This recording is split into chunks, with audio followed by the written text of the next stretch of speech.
Hello and welcome to the Last Word on Spurs. We are your multi-award winning Tottenham Hotspur podcast, and we do return on the back of Spurs fighting back. I'm not sure that's the right tone, to be honest with you, or the right words to even use. Rescuing a draw at home to Bournemouth in the Premier League as Spurs come from 2-0 down to bring the game back to 2-2. Look, I'm joined by three of our returning regular panelists, and one of the very few positives I can give to you for me personally is that we're a week closer to my summer holiday. And I think by the time I get back after the two kids under 4 or 5, I might think that I will be enjoying coming back here, but I'm not sure with regards to what I'm witnessing or what I'm seeing at the moment with regards to Tottenham. It is quite literally, in footballing terms, crippling and killing us. If you are with us for the very, very first time, you can find us on iTunes, we're on Spotify, we're across all major audio platforms. We're, of course, on X, we're on Instagram, we're on Facebook, and we're on Blue Sky too. I'm joined by three of what people describe as their favourite returning regular guests that are going to tell it as it is, that aren't going to hold back. And I think, look, with regards to Last Word on Spurs in general, I think, you know, we are a podcast that I would like to think represent a lot of the match-going fans and also the fans that travel home and away to watch this beloved football club that I know for many, many out there are very disillusioned right now, disconnected of what it is like being a Tottenham fan.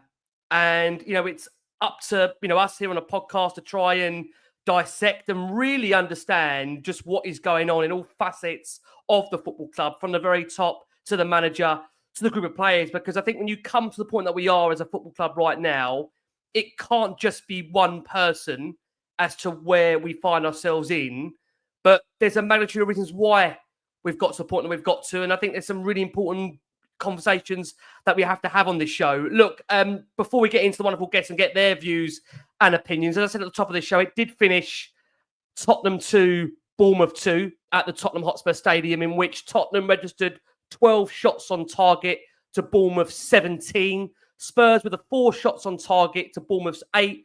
28 touches in the Bournemouth box to Bournemouth's 7. Bournemouth edging the tackles 31-12. Interceptions 14-8. Clearances 28-20, which tells you really a lot about the fact of, maybe you'd argue, how this game was being geared up beforehand and who was really at the forefront of how this game was panning out. Big saves. Vicario had to make 3 big saves. I mean, God, where would we be without Guglielmo Vicario since he's come back? He's been simply phenomenal for Tottenham, Guglielmo Vicario, I've got to say. Possession-wise, Tottenham did dominate possession, 61% to the 39% of Bournemouth. And XG, Tottenham 1.62 to 3.19. So those are the stats in relation to that game itself. And I think just to kind of give everybody a rundown of what we need to discuss and how this obviously podcast will go. There's obviously a main central focus now with regards to Ange Postecoglou and where his future does lie. There's been a feeling out there, I think a lot of Spurs fans, is that whether we've liked it or not, the general feeling has been that Ange is going to be at the football club really until the end of the season, because with all due respect, what we have seen really from Tottenham throughout the season is that there's been no backup plan. There's been no interim. There's been no real feeling that the club are going to change anything at any point. I think what's really important to understand and divulge from these guests is whether they feel that's right. Would we get any uplift between now and the end of the season if there was a new voice in there, if there was Matty Wells, if there was Ryan Mason in there? Because I know when people come away from a game like Bournemouth, and despite the fact we did come from 2 goals down and we battled our way back to 2-2 by a you'd say, misplaced shot, and by obviously Kepa running out to, of course, bring Sonny down for the penalty. I think many would have seen a game there where there were real elements that the players weren't quite understanding whether what they've been asked to do or whether they were simply not following instruction. And you turn to the manager on the touchline where you're looking for guidance, you're looking for inspiration, you're looking for somebody that can really galvanise the group of players. And Ange Postecoglou is sat there with his hands in his pocket for a lot of the time, if they're not his hands on his head. Now, I think as a show and a podcast, we've been really fair on Ange in general, I think. You know, there's been a lot of different shows out there that have suggested that he is not equipped, he's not good enough tactically.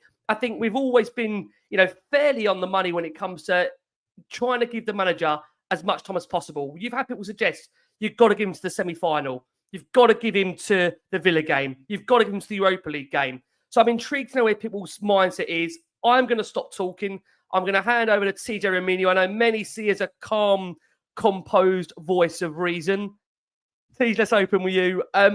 Spurs, look, they fight their way back from 2-0 down, which does avoid a third consecutive defeat. And look, whether we like it, whether we don't, for those out there, it's always good to come from behind and not lose the game, right? But I know many will feel that it feels like a loss. And I think we've certainly got Kepa to thank, given the way he brought Sonny down at the end there to rescue Tottenham in a way to get them the point from the penalty spot.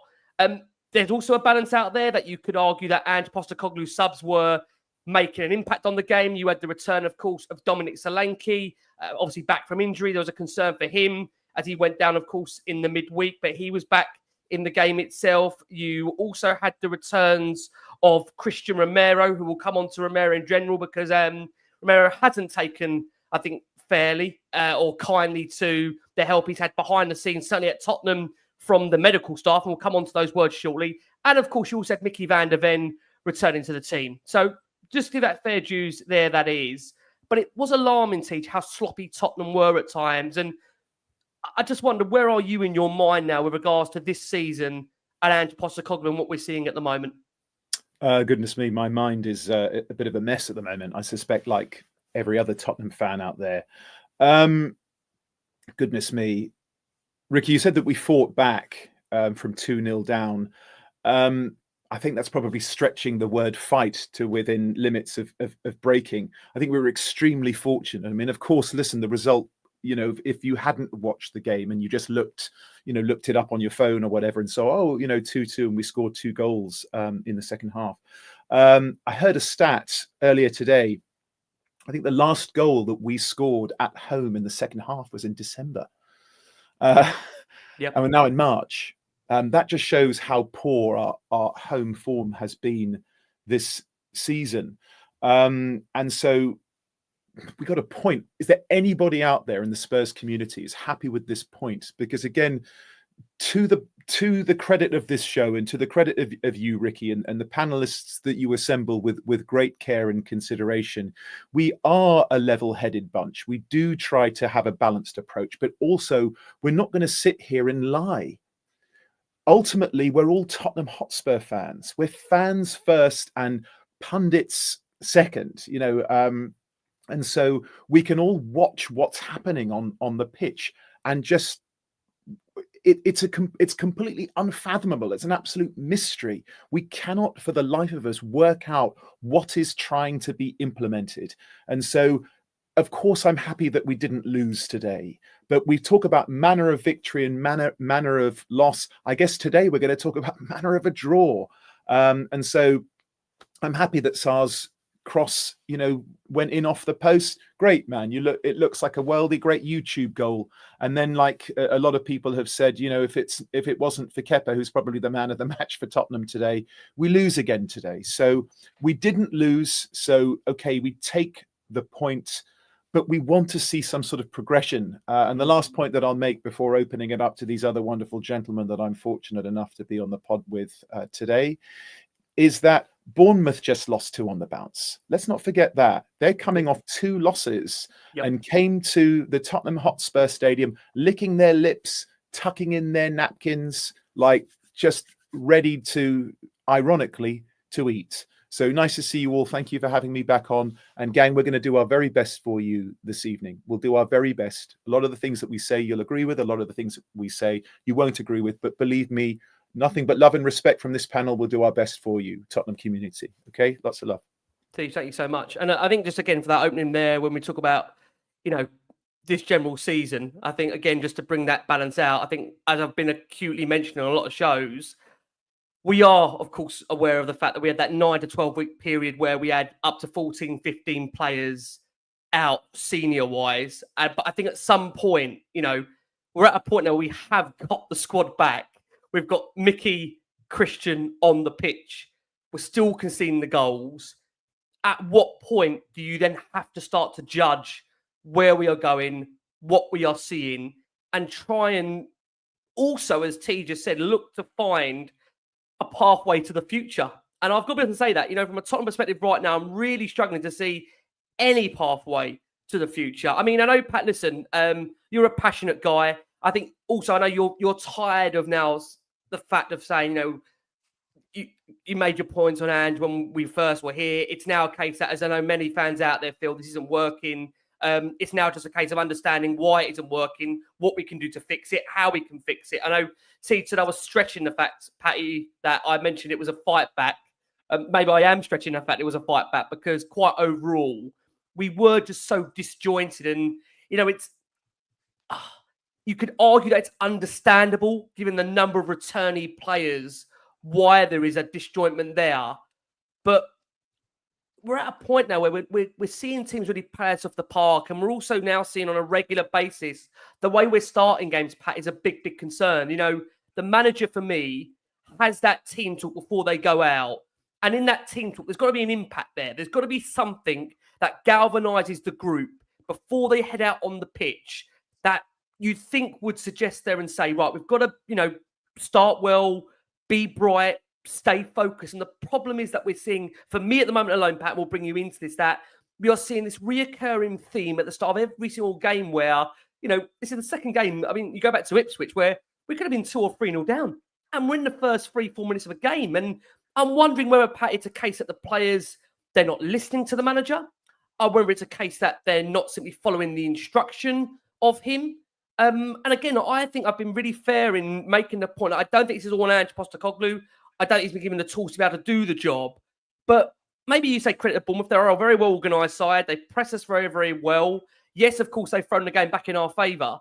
But, Pat, what are we seeing at the moment? Where are we going? Where are we going, Pat? Can you tell me where we're going? Yeah, first and foremost, I want to say, hello to everyone that's listening in. Good evening if you're listening tonight. Good morning if it's tomorrow on your commute to work or school run or uni run or whatever it may be. And I hope, you're feeling positive going into a massive week for us, probably our biggest week of the season, considering the game on Thursday. So yeah, just want to say what's up to all the Spurs fans and all the community, and even just people listening in that aren't Spurs fans. Thank you for popping by and stopping by and all of that good stuff. And regarding today's game, yeah, it's the same thing, isn't it? I think as well, Ricky, you've got to also respect the fact that opposition managers and players know that if you start strong and brightly against us, we're going to panic and we're going to crumble and you're going to put us under pressure. So it's not just us, it's also the opposition knows, start bright, start strong, start sharp, and literally we could be 2 or 3 goals under. And even if we're not, it means that we're shaky. It means that the fans are going to start getting a bit panicky and a bit, obviously, nervous. And that's going to basically build into the stadium, and that's what's happening at the moment. We're nervous because we've seen the story so many times and it's like we're not learning. And like I said on was it Thursday show, from a tactical and managerial aspect, what is Ange showing us to show that he's improved? And today it's literally the same thing. I could rinse and repeat what I said on Thursday as opposed to today. Yes, we got a draw, credit to the lads, if that's what you want to say, because obviously we didn't lose the game. I do think obviously Maddison's line splitting pass was, no one's going to talk about it, but Maddison's pass to free Son that obviously made Kepa make a decision was brilliant. And ultimately we have to put ourselves in positions where the opposition have to make a decision. We did, and Kepa obviously shit the bed, so to speak, and he brought down Sonny. Crazy, because Son was literally going away from goal. But obviously if you put the ball in dangerous areas and you make people have to react and that's what can happen. So that was a great pass. Sonny did what he needed to do, and thankfully he tucked away the penalty. Other than that, we were very fortunate. Sar's goal was just a stroke of luck. Sometimes you need that. We've been very unlucky. I mean, if you look at the Burvell mishit that went in and was an own goal, yes, we deserve to lose that game, but sometimes the luck goes your way, sometimes it doesn't. But with that being said, other than that, there's really no positives from that game. There's none whatsoever. We got played off the park. And it's like roles were reversed. This time around, Bournemouth are going into the game looking at a Europa or Champions League spot, and we're literally doing what Bournemouth did last year, just trying to fight for survival and just fight for mid-table mediocrity. It's like roles have been reversed. And when you look at Areola and you look at how they're coached, you look at how well drilled they are, you look at the fact that he's had a lot of injuries, but he's got players that slot in and essentially mirror his image. We have a manager that doesn't know what he's doing, and that means the players don't know what they're doing. The guy just stands there throughout the whole game. There's no tactical updates. There's no tactical discussions with him and the team. And I think, Pat, just let you come back on that point, and I know what you mean, that there's no kind of interaction, is there, with regards no, there's to... nothing. And There's I have to nothing. say, I know there's a lot of fans that watch this show around the world that aren't lucky enough to go to the stadiums, whether it's home or away.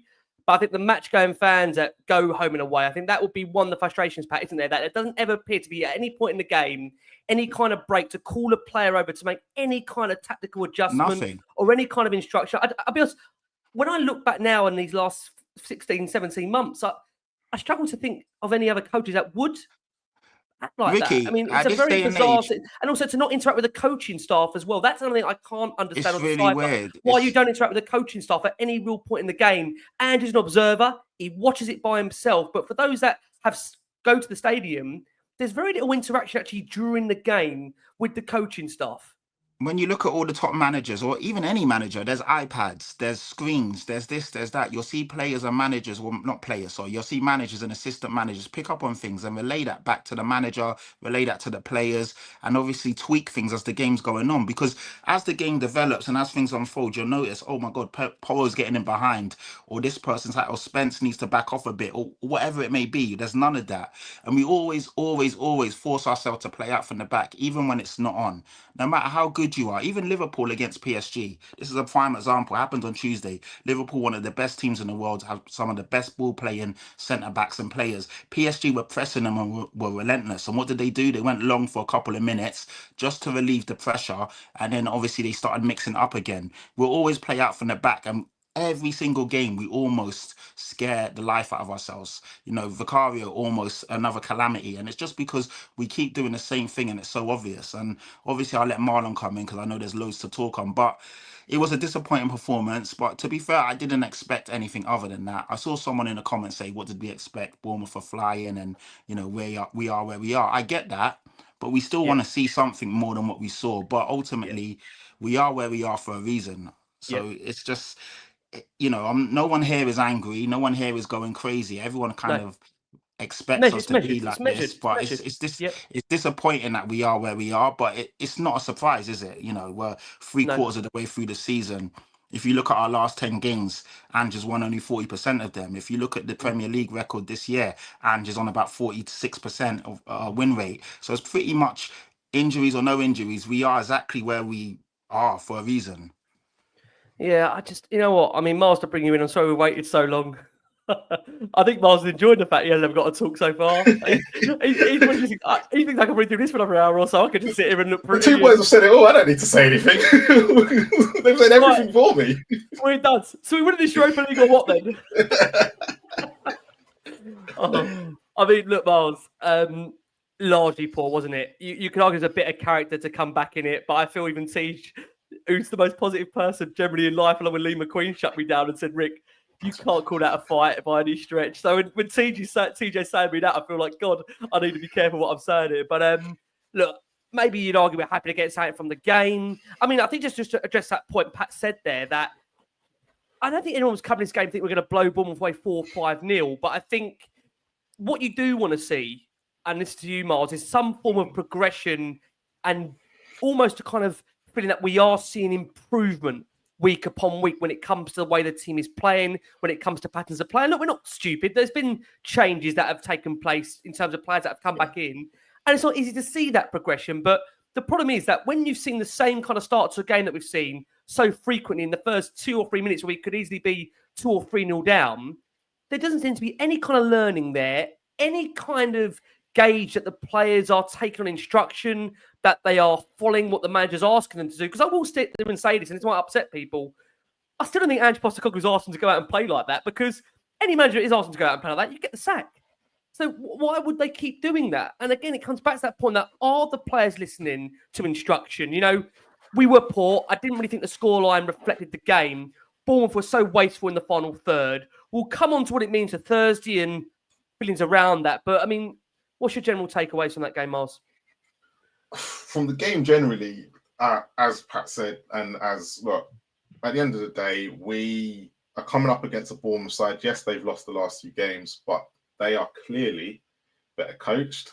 They're a better team than us. Not, they haven't got better players. I'm not going to sit there and say they have better players, but as a team and an 11, They knew exactly what their job was. We didn't. We've got players coming back from injury that now have to get used to playing the exact same way that they didn't like playing 3 or 4 months ago, because Romero struggled coming back, because everyone's moaning about Romero today, but it was when Romero was on the ball that he had most of the problems. Defending wise, he was in the right position, he was doing what he's supposed to do. He's a defender. This is the problem that people are going to have. It was any time we tried to be on the ball today and we kept losing it, we kept giving it away. But I could just go back to Thursday night. We're doing exactly the same thing. So what are we supposed to do right now? Because for me, I just go back to when we appointed Ange. It was always going to be Aussie Ardiles football. That's what we were going back to. I remember saying it. Going back to when we got Ange coming in through the door, all we told the chairman, we told the club as fans, and this is where we have to take responsibility a little bit, that we wanted attacking football. The problem is that this was the man they thought was going to be right for the job. And if anyone had done their research on Ange, you'd have been thinking, this might not be the right call, especially for Tottenham Hotspur. And this now we're going through that pain points, because again, the 18th month thing, we were all going, oh, we can't do anything after 18 months. We've been through this cycle before, Now we're stuck. Like we as fans as well, we have to take some responsibility in this, because when we knew it was going wrong, it would have been the time that Levy would have pulled the trigger. But we as fans, we went, no.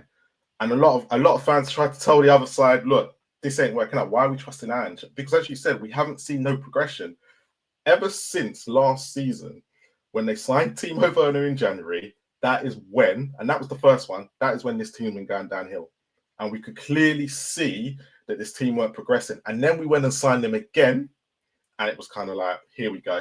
We should have all known what was going to expect from this season. So for me, right now, I'm looking at going, well, we're stuck at the moment.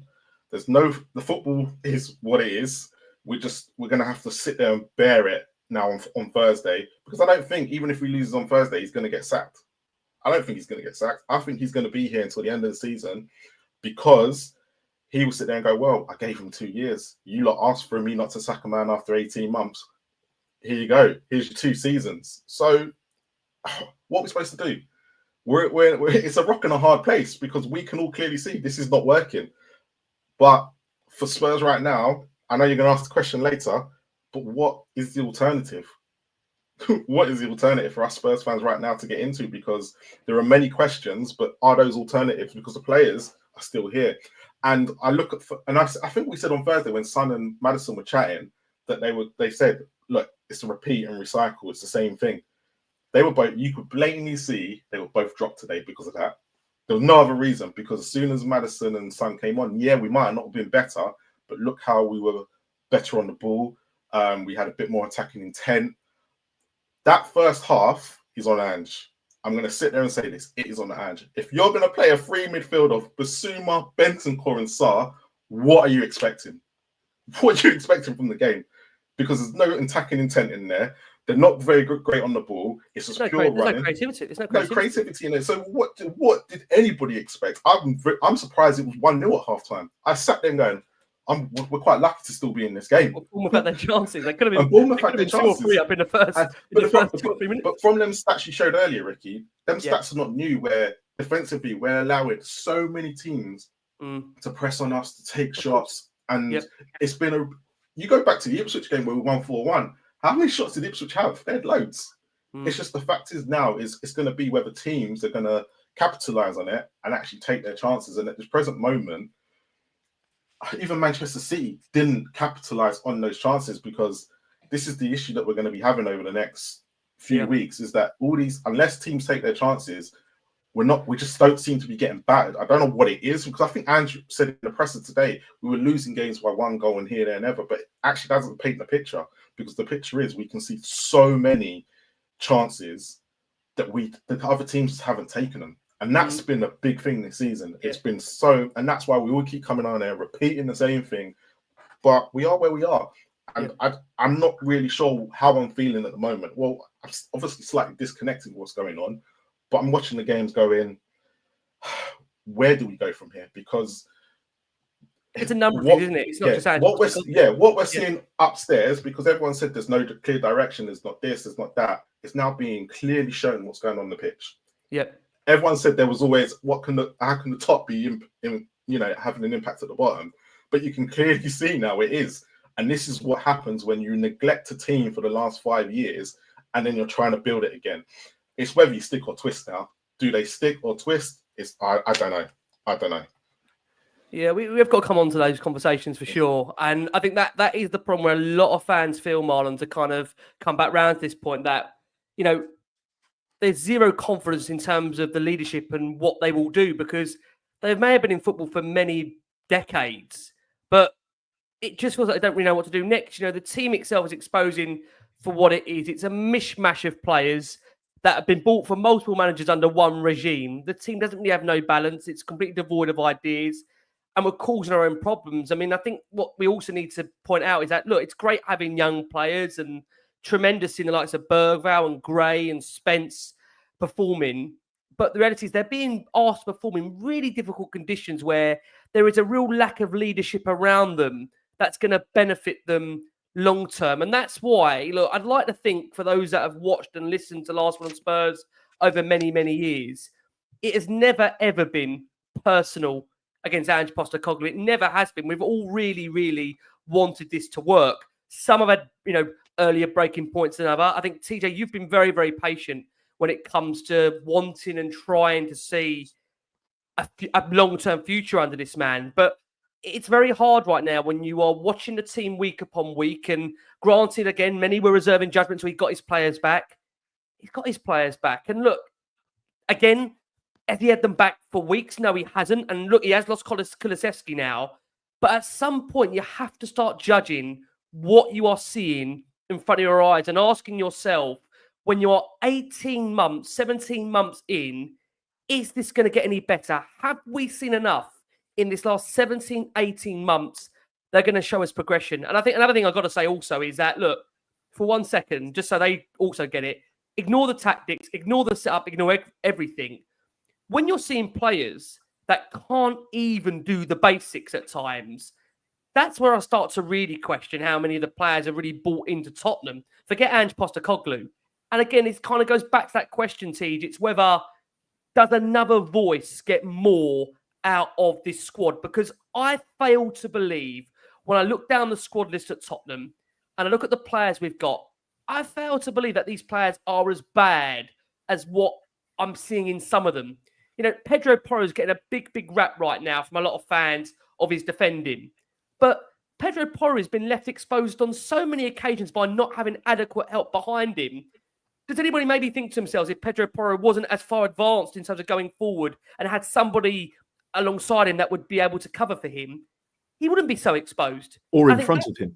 Or in front of him. I think that's where it comes down to the manager to deploy the right kind of tactics that are going to get the absolute maximum and the best out of players. I look at Sonny this season, and Sonny's getting a lot of hatred, abuse. I mean, there's one account on X that's running a compilation of Sonny's worst moments in the game. I'm thinking, whatever you think about Sonny, the guy's been here for nearly 10 years. This guy has turned down, opportunities to leave the football club when he had no right to turn them down. And I'm not saying that Sonny is ever going to get back to the levels that we saw. We know Sonny's on the other side now in terms of the level of a player. He's still a Tottenham legend and he still deserves respect. I haven't seen that compilation yet, but that's criminal. I just can't believe what I'm doing seeing. that. Yes. The thing is, sometimes, Vicky, you do get trolls, unfortunately, that mask themselves up as fans just to I take just the don't piss. understand that. I mean, it's disgusting. That is horrible. This is what I mean. Again, for me, look, we're not personal against any player, any manager. And also got to say, even against, the respective hierarchy, the fact of the matter is we all want what is best for Tottenham. And we are just simply not seeing it at the moment. I mean, do you feel... I think one of the major issues that we really have as a football club right now, and again, I think we probably all know this. The thing is that we have so many small problems, and so it's very easy to focus on a particular player, or to Pat's point, for people to make compilation videos and just be nasty and hope that they get clicks or likes or shares or whatever it may be. I think the real problem that we have, and I really believe this, is what is expected. What is expected of a Tottenham Hotspur football team? What is expected? What do the owners expect the manager to do? And then what does the manager expect the players to do? Genuinely speaking, so I was watching the game today, and I was looking at Yves Bissouma, and I've talked about Yves Bissouma many times. I wanted to love Yves Bissouma.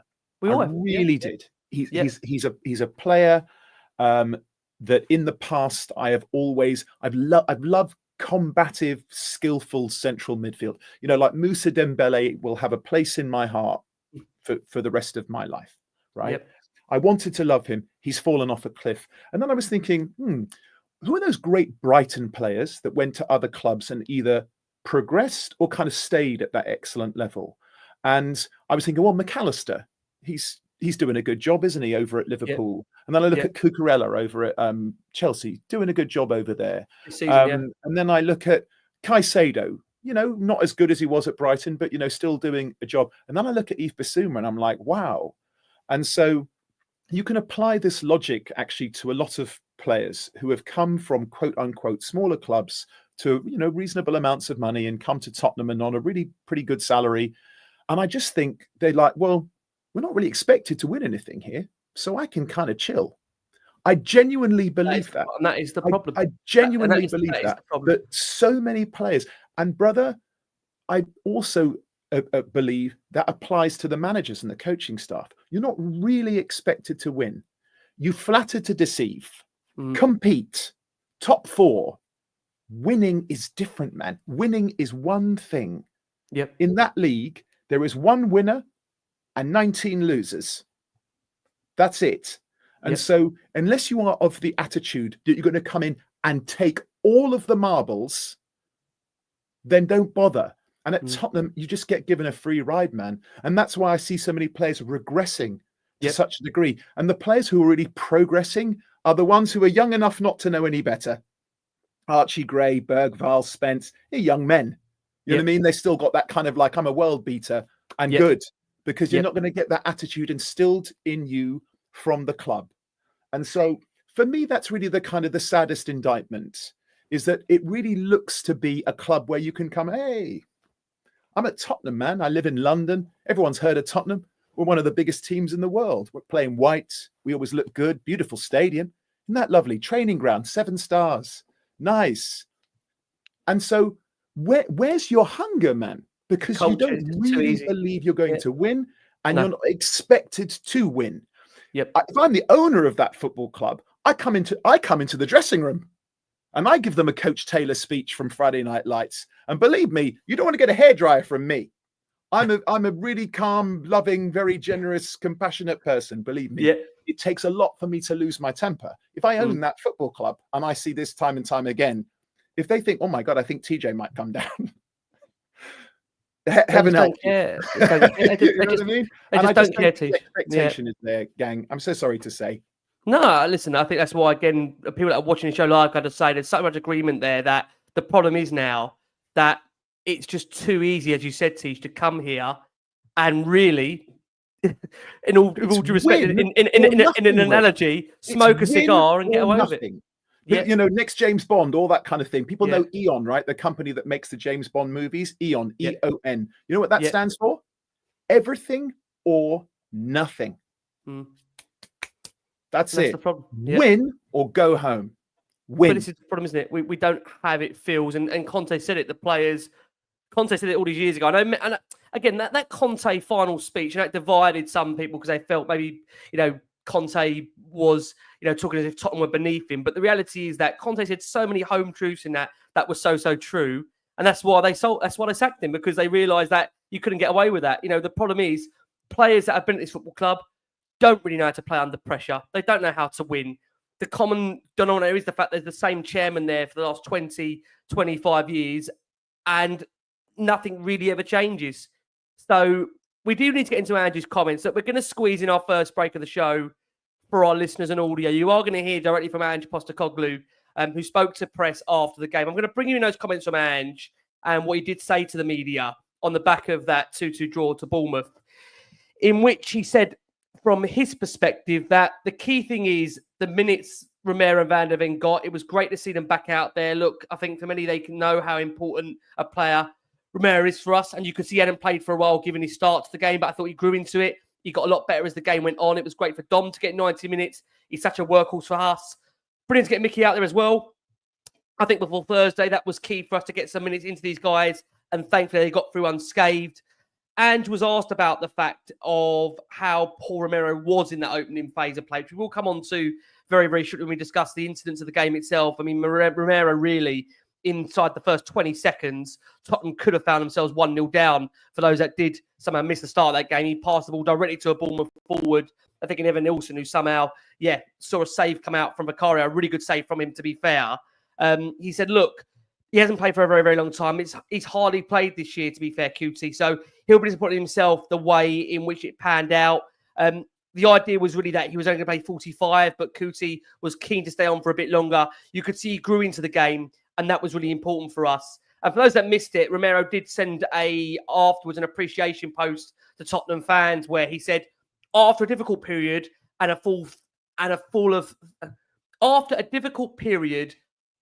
full of things that happened in the middle, I am back with the group and happy to be able to help the team. Surely there is a lot that we need to correct and work on, but we are together and eager to reverse this situation.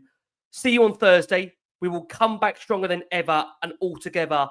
Grateful to the physios of Argentina for getting me out of a bad time and putting me back on the court where I am so happy. Thank you for all the support, as always, which really throws under the bus the Tottenham medical staff. And actually, you know what? I don't know if those are aware. Romero actually becomes the second player, along with Mickey van der Ven, that those that aren't aware of this, to seek help away from the Tottenham medical staff, which sums up really what the feeling is about the medical staff at Tottenham and why, again, for those out there, they've seen Williams coming down the corridor again. Barbara Windsor behind. Oh I don't know what to say. Carry on, Doctor. Carry on, Tottenham. Exactly. You would laugh for your Going pride. down the stairs on the gurney. I mean, to be fair, Romero, he's gone for the horror hierarchy. He's now gone for the medical staff. Somehow I don't think he'll be here in the summer. So what makes you think that? He might not be here in the summer. I mean, yeah. It tells you a lot, doesn't it? He's the second player with Van der Ven that's come out and actually publicly said they've gone away to respective other parties to get back fit, which tells you really in questions what has happened to us over the course of these last two seasons with this injury crisis and why we've had 13, 14, 15 players, senior first-team players that are missing. Just really, really worrying. Look, Ange Postecoglou said on the game itself, which we've got to come on to, and said in relation to the game, which I'm going to bring you those quotes now if I can into the show. It was a chaotic game, that is for sure. It turned into a bit of a basketball game, which is not what we wanted. We added to the chaos ourselves. It was a little bit self-inflicted, especially in the first half, just with the ball. We were really careless with our passing, and that allowed the opposition to really press us. And we know Bournemouth do like to play with such transition. But at 2-0 down, it would have been very easy, particularly the atmosphere, as it was. We'll come on to atmosphere shortly and what Ange means by that, for the boys to let the game get away from them. But credit to them. They found a way to get back into the game. We got something out of it. Not a lot of control from our perspective, which is not ideal for the way we want to play. We looked nervous. We looked anxious, especially in the first half. But within that context, to come back from 2-0 down, I think there were positives from the lads that show we've got a really, really strong mindset to get something out of the game, which, to be fair, that's what's been missing a lot this year. I think there's been a lot of games that we've lost where games have just petered out, and we haven't been able to reverse those single goal deficits like we did in this one. We'd been in a better position in the league had we did so. And was challenged with regards to this fighting spirit of the camp. And he said, look, you can imagine the noise around the players if we did not respond. Thursday is an absolutely massive game for us. And at least from that perspective, for the players themselves, we know we've got to really show the same kind of mindset on Thursday. Can I suggest, based on that first half, you don't show the same kind of mindset? Because if we do show the same kind of mindset that we showed in that first half, there won't be a game on Thursday because we're already 1-0 down and we've got to reverse the game, honestly. And was also questioned with relation to the anxiety of the crowd. And he said, again, this is what might upset some fans. Look, as I said before, I can't sort of dictate how people can interact. But AZ's crowd, should I say, really helped them on Thursday. And we need our crowd to get behind the boys on Thursday to make it an atmosphere where maybe we lose some of the nervousness, some of the anxiety within our game. And can I just say on that, Tottenham have come to a point where now it is impossible for us to record 10 home wins in a Premier League season. And I think, and someone can correct me if I'm wrong, I think Tottenham have gone behind in 14 of their last 18 Premier League home games.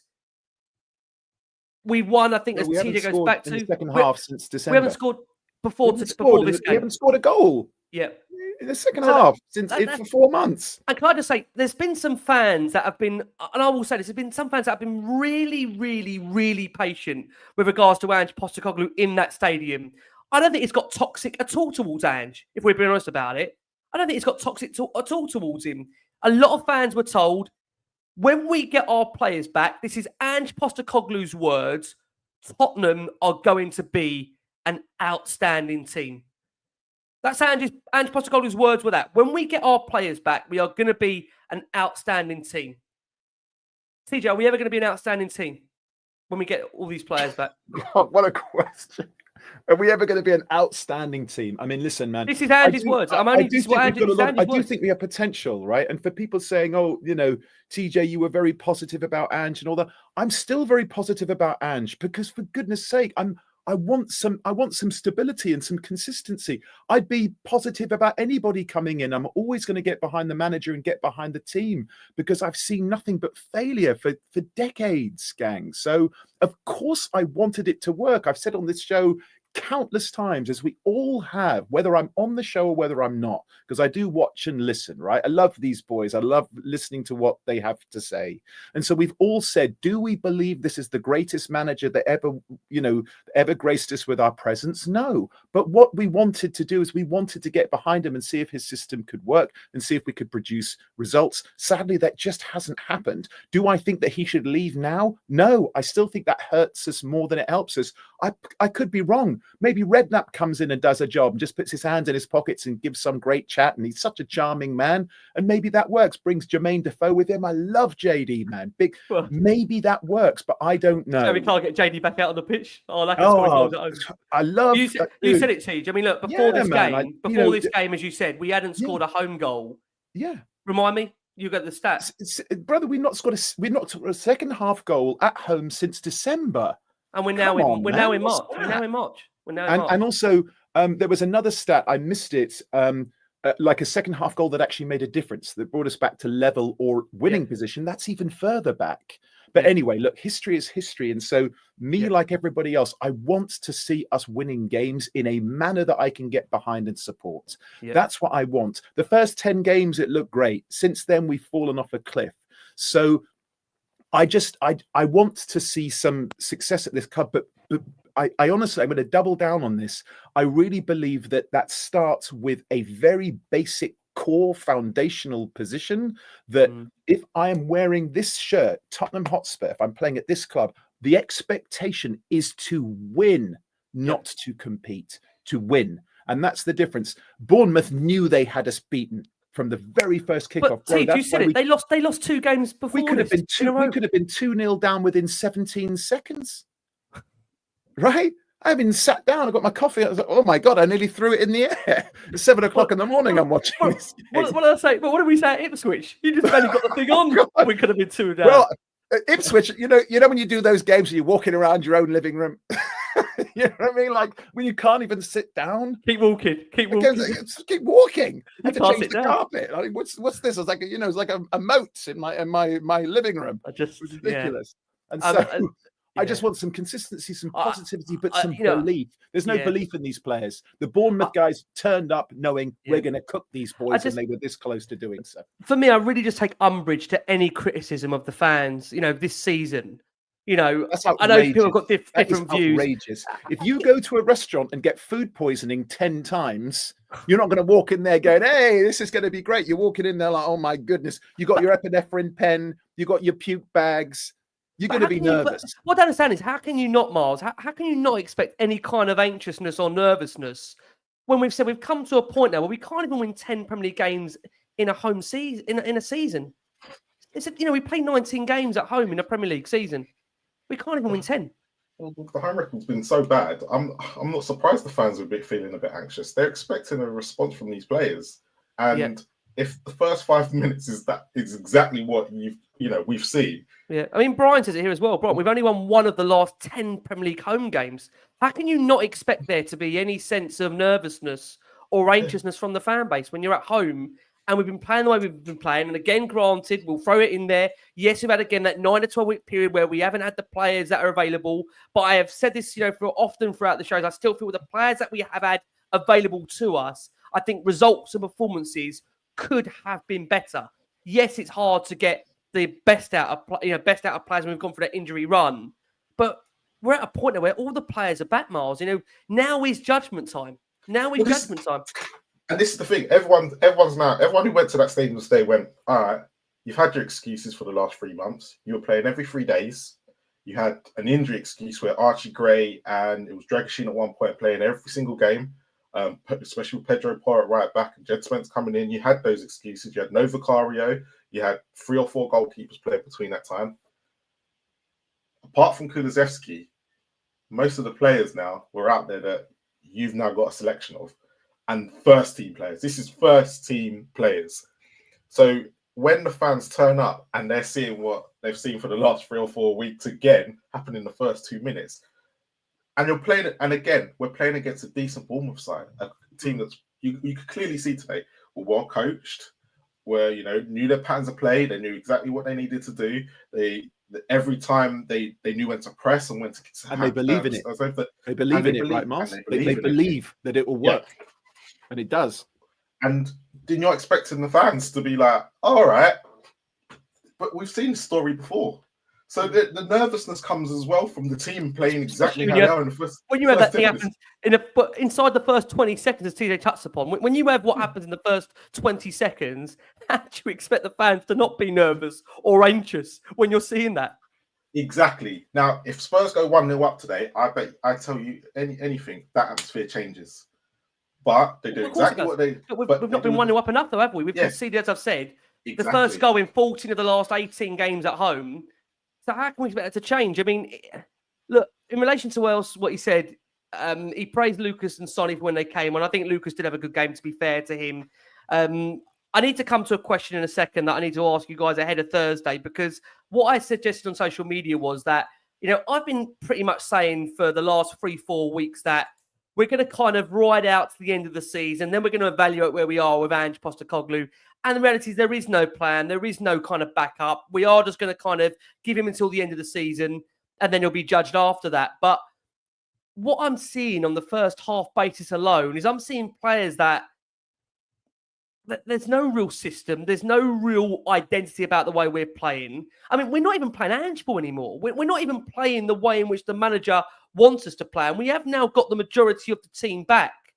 So when we're judging this right now, if we're not playing the way the manager wants us to play, if the body language of the players is looking very meek and mild, I mean, Pat, I said to you, I think I'm at a point for me now where I've suggested for most of the season, I think I just give Ange to the end of it. I do ask myself, we're never going to get a better chance to win a European trophy. People might laugh when I say that. I'm looking on the basis of the squad we've got. Just remove the manager for a second. I think a lot of fans have come to a point now where we know this squad is better than what we're seeing. Yes, they've got faults. Of course they've got faults. We do need more experienced players. But I'm now at a point and I'm thinking to myself, can Ryan Mason or Matty Wells get anything more, Pat, out of this squad? Or do you think, because it's the same internal voices of the same bunch of the coaching staff, that nothing would really change, Pat, if you did decide to remove Ange ahead of Thursday and deploy Matty Wells and Ryan Mason in post? What do you think for that, Pat, for you? No, Vic, that's a great question. I'm going to come back to that in a second, but I wanted to touch on something that, and today when Ange addressed the crowd, as in the home fans, as in us guys, and said that basically the atmosphere was poor, I think he's really pissed me off with that, because this is the second time he's got onto the fans, and it seems he doesn't get us, and we don't get him, because the football is crap and it's horrible and it's pathetic, and there's so many things. Of course, we're anxious and we're nervous because we don't play any brand of football. There's no identity, there's no style. We're absolutely woeful. We're 13th in the league. even if we score first, we can't hold on to a lead because defensively we're shocking. We continue to play the same way, irrespective of who we're playing against and irrespective of how the game's going. So, of course, the atmosphere is going to be shaky in there. You know, we're 1-0 down, could have been 3 or 4-0 down. We've got all of our players back and we're still woeful. So the fans, of course, are on edge. Like, we're nervous. And we know as well that we've got a do or die crunch game on Thursday, and we're still playing the same brand of football that's got us nowhere. And we had a crunch game last week and it was crap. And we had a crunch game the week before that against Liverpool and it was rubbish. And we had a crunch game 2 or 3 weeks before that against Aston Villa and we were rubbish. So the fans are like, there's nowhere else to go. Every single fan that told me to wait for this or wait for that and literally there's nowhere to go other than next Thursday. So we're all nervous, we're all anxious. And for him to get onto us, knowing the brand of football that he's serving up, I think is criminal. And then also you look at last year against Man City, when obviously we were awful all season. Aston Villa had a game in hand, so irrespective of what happened in our game, we probably wouldn't have caught them. And he didn't understand why the fans wanted us to lose against Man City. He didn't understand why certain parts of the fan base, not all fans, wanted us to lose that game, thinking of the rivalry between Tottenham and Arsenal and how woeful we were and what it probably didn't mean for us, considering we weren't good enough to play Champions League football, i.e. look how crap we've been, and we thought the Europa League was a better chance of silverware. We're now in the Europa League and look how awful we've been. So imagine us in the Champions League and then playing Premier League football back to back. Imagine what would have happened to us. It's crazy. It's crazy. So when I look at what Ange is saying, I'm like, is this guy for real? Like, is he actually for real calling us out? Considering, how can the fans get behind that football? There's nothing to get behind right now. There's no crunching tackles. There's no leaders in the midfield. There's no defensive stability. There's no striker or winger taking on a man and getting the fans off the edge of their seats. There's nothing for us to get behind. They've also stopped playing the way the manager wants them to play. Ange was about being brave, was about... I don't think Ange even knows how he wants to play, Ricky. I don't think Ange even has I think that has gone out of the window. Since teams have sussed us out and since managers have sussed us out, this guy doesn't know how to implement essentially a second phase or a plan A, part B or B point 2 or whatever it is. When you look at Slot, Pep, Arteta, Iriola, whoever you want to look at, there's not one way of playing. There's certain ways that they play considering who they're playing against, and then they change things up. I saw Man City go long and direct against us in the second half. I've seen Arsenal play a certain brand of way, if it's corners, if it's set pieces, whatever it is. We have no other style of play other than wing backs, full back, side to side, pass, play out from the back. There's nothing other than that. So for him to then get onto the fans, for me, is mental. And it's like, the fans are the guys that are sticking behind you right now. They're really... I think they've been very patient, the fans. The home fans, very patient. There's been no toxicity towards Ange Postecoglou in that stadium, despite the fact, let's be honest about it, bar the first 10 games of the season, we've very much struggled to find any real consistency since those opening 10 games of last season. That's why I find it baffling why you would, at the moment, criticise the fans ahead of the biggest game on Thursday. Because I think there's a way you could word certain things, but... There's also a way that you can alleviate that feeling in the stadium. Exactly. It's like when you're in court as a prosecutor, the burden of proof is on you. Yep. The burden, you must prove somebody.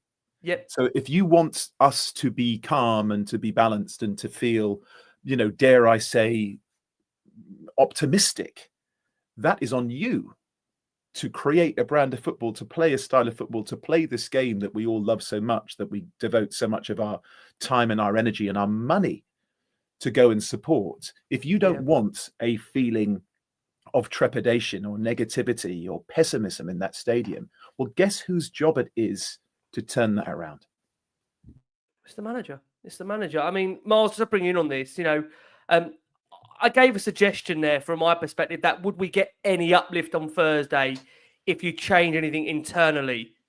Look, no one's suggesting that Ryan Mason's Pep Guardiola or Matty Wells is, with all due respect, Arnie's slot at the moment. I think Arnie started most sense because he turned us down. And, I mean, to be fair, Ryan Mason's tried to get out, or he wanted to get out, and he couldn't get out, and he's still there. But I'm sure Ryan will try again at some point. I mean, like us, unfortunately, the difference with Ryan is we are stuck with them. We've got no get out. We've got to stay by them. But, as of March the 9th, we've won 40, drew 12, lost 30. And when you look at the fact that, Christian Gross for many out there was Spurs' one of their worst ever managers in the 96, 97, 98 seasons. He had 26 Premier League games, 9 wins, 7 draws, 10 defeats, 34 points. Ange Postecoglou this season, 27 Premier League games, 10 wins, 3 draws, 14 defeats, 33 points from 1 extra game. We're talking about a man just worse than Cristian Gross here. Worse win percentage than Nuno, AVB, Sherwood. 36% win ratio since Chelsea. I just think it's madness to come out and ask suggest to the fans why there should be a nervousness and anxiousness there when you look at our home form, Marlon. Is that madness? Is it madness? Well, I know the fans booed at half time, but it was bad. Who in their right man wouldn't boo when you're seeing what you're seeing at the moment? Look, I look at it like this. I'd like to think I'm a fairly good judge of kind of getting a balance. I can't understand why he's confused about the nervousness or the anxiousness. The question I'll ask the audience, the question I'll ask everyone on this panel is, if we change the manager today, if we stop the inverted wing backs, does that mean then we stop the leaking of goals going against us and we start pushing forward as a team? I'm going to say probably yes, because I don't think that Mason or Wells are going to play that way. You're not going to have Jed Spence halfway up the pitch and Porra halfway up the pitch, exposing our wing backs, which that first goal today that we conceded is something we've seen all season. Biggest problem. We can all see it's a massive issue, but he's like, no, I'm going to play this way. And unfortunately, we're going to concede goals from it, and a lot of goals from it. And it seems to be our biggest pain. So for me, it's not a case of, will we see an uplift?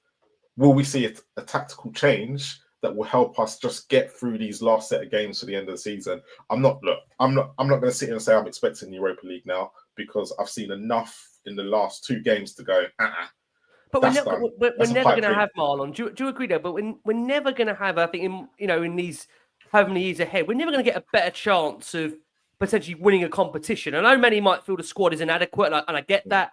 But I still feel that there's... So the squad's good enough to win the Europa League. The squad is good enough. I'm not going to sit there and say it's not. But from what I'm seeing on the pitch right now, I can't sit there. There's teams in that competition. I would sincerely worry that if we play them, we're going to get exposed. Like, you think Bournemouth weren't putting chances away today.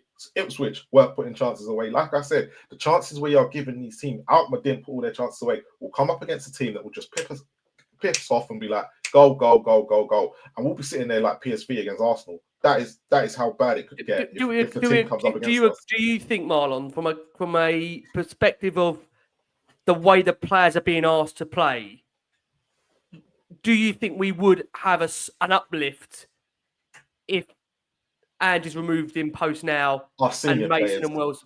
Our senior players, yes. And the senior players I'm looking at is Romero, if he comes back properly. You got to remember, Romero was one of the very few voices that have come out and said he enjoyed playing for Ange, but you're not sure about that. That performance today, he doesn't like playing. So he doesn't like playing with the ball at his feet and having to try and play it into the midfield. When Benton, I think we'll see an uplift from Benton because he was awful today. I don't think he was very good. So bad, dude. Yeah. He was so bad. Maddison will be an uplift, and I think Sonny will see an uplift.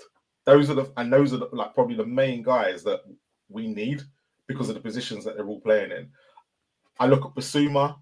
I don't really see, but we'll get. I think even if we change manager, I think we'll see one good game from Basuma, 2 bad ones. I think a lot of fans have come to a point where Basuma probably need to move.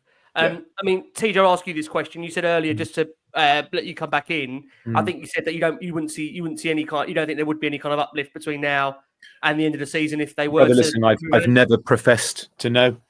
Even when we're talking, you and I were just chatting on the phone. We're a real enigma at the moment. Nobody knows. I do feel like the rest of you feel that our squad is strong enough to win this competition. And also, we're so inconsistent. I wasn't expecting us to go to Brentford and beat them 2-0. Wasn't expecting that. And so I think that the fact that our do-or-die crunch Europa game is at home, for whatever that means. And also, no disrespect to RZ, but not against like an Ajax or a Sociedad or like, you know, the quote unquote bigger, stronger teams in that competition. If we can just click into gear in that game, and it's a big if, but you know, we've seen it before. I have seen us play well, probably 5 times this season.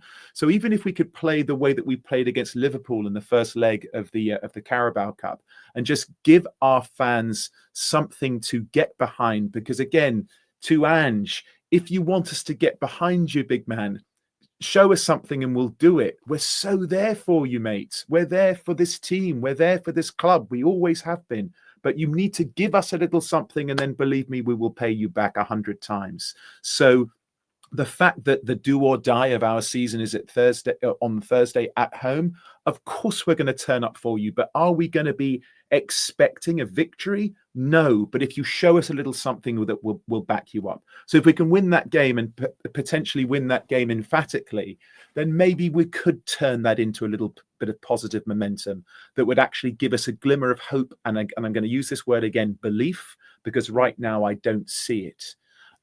So does another coach come in and provide us with that belief? I don't know, Rick. Yeah. I just don't know, man. Yeah, I mean, I've said throughout throughout this period with Ange, with my uncertainty, that I didn't think there'd be any uplift from, you know, Matty Wells or Ryan Mason, because you're talking about a group that are really, you'd argue, maybe part of the same problem at Tottenham when it comes to trying to motivate the players. But, you know, as I've said, at the moment, the ball not going to go anywhere between now and the end of the season. We want them obviously to be moving on and change for Tottenham. To be fair, they've again been doing some work behind the scenes. That next protest coming your way ahead of the Southampton game, for those that aren't aware of that, just to bring that news to you.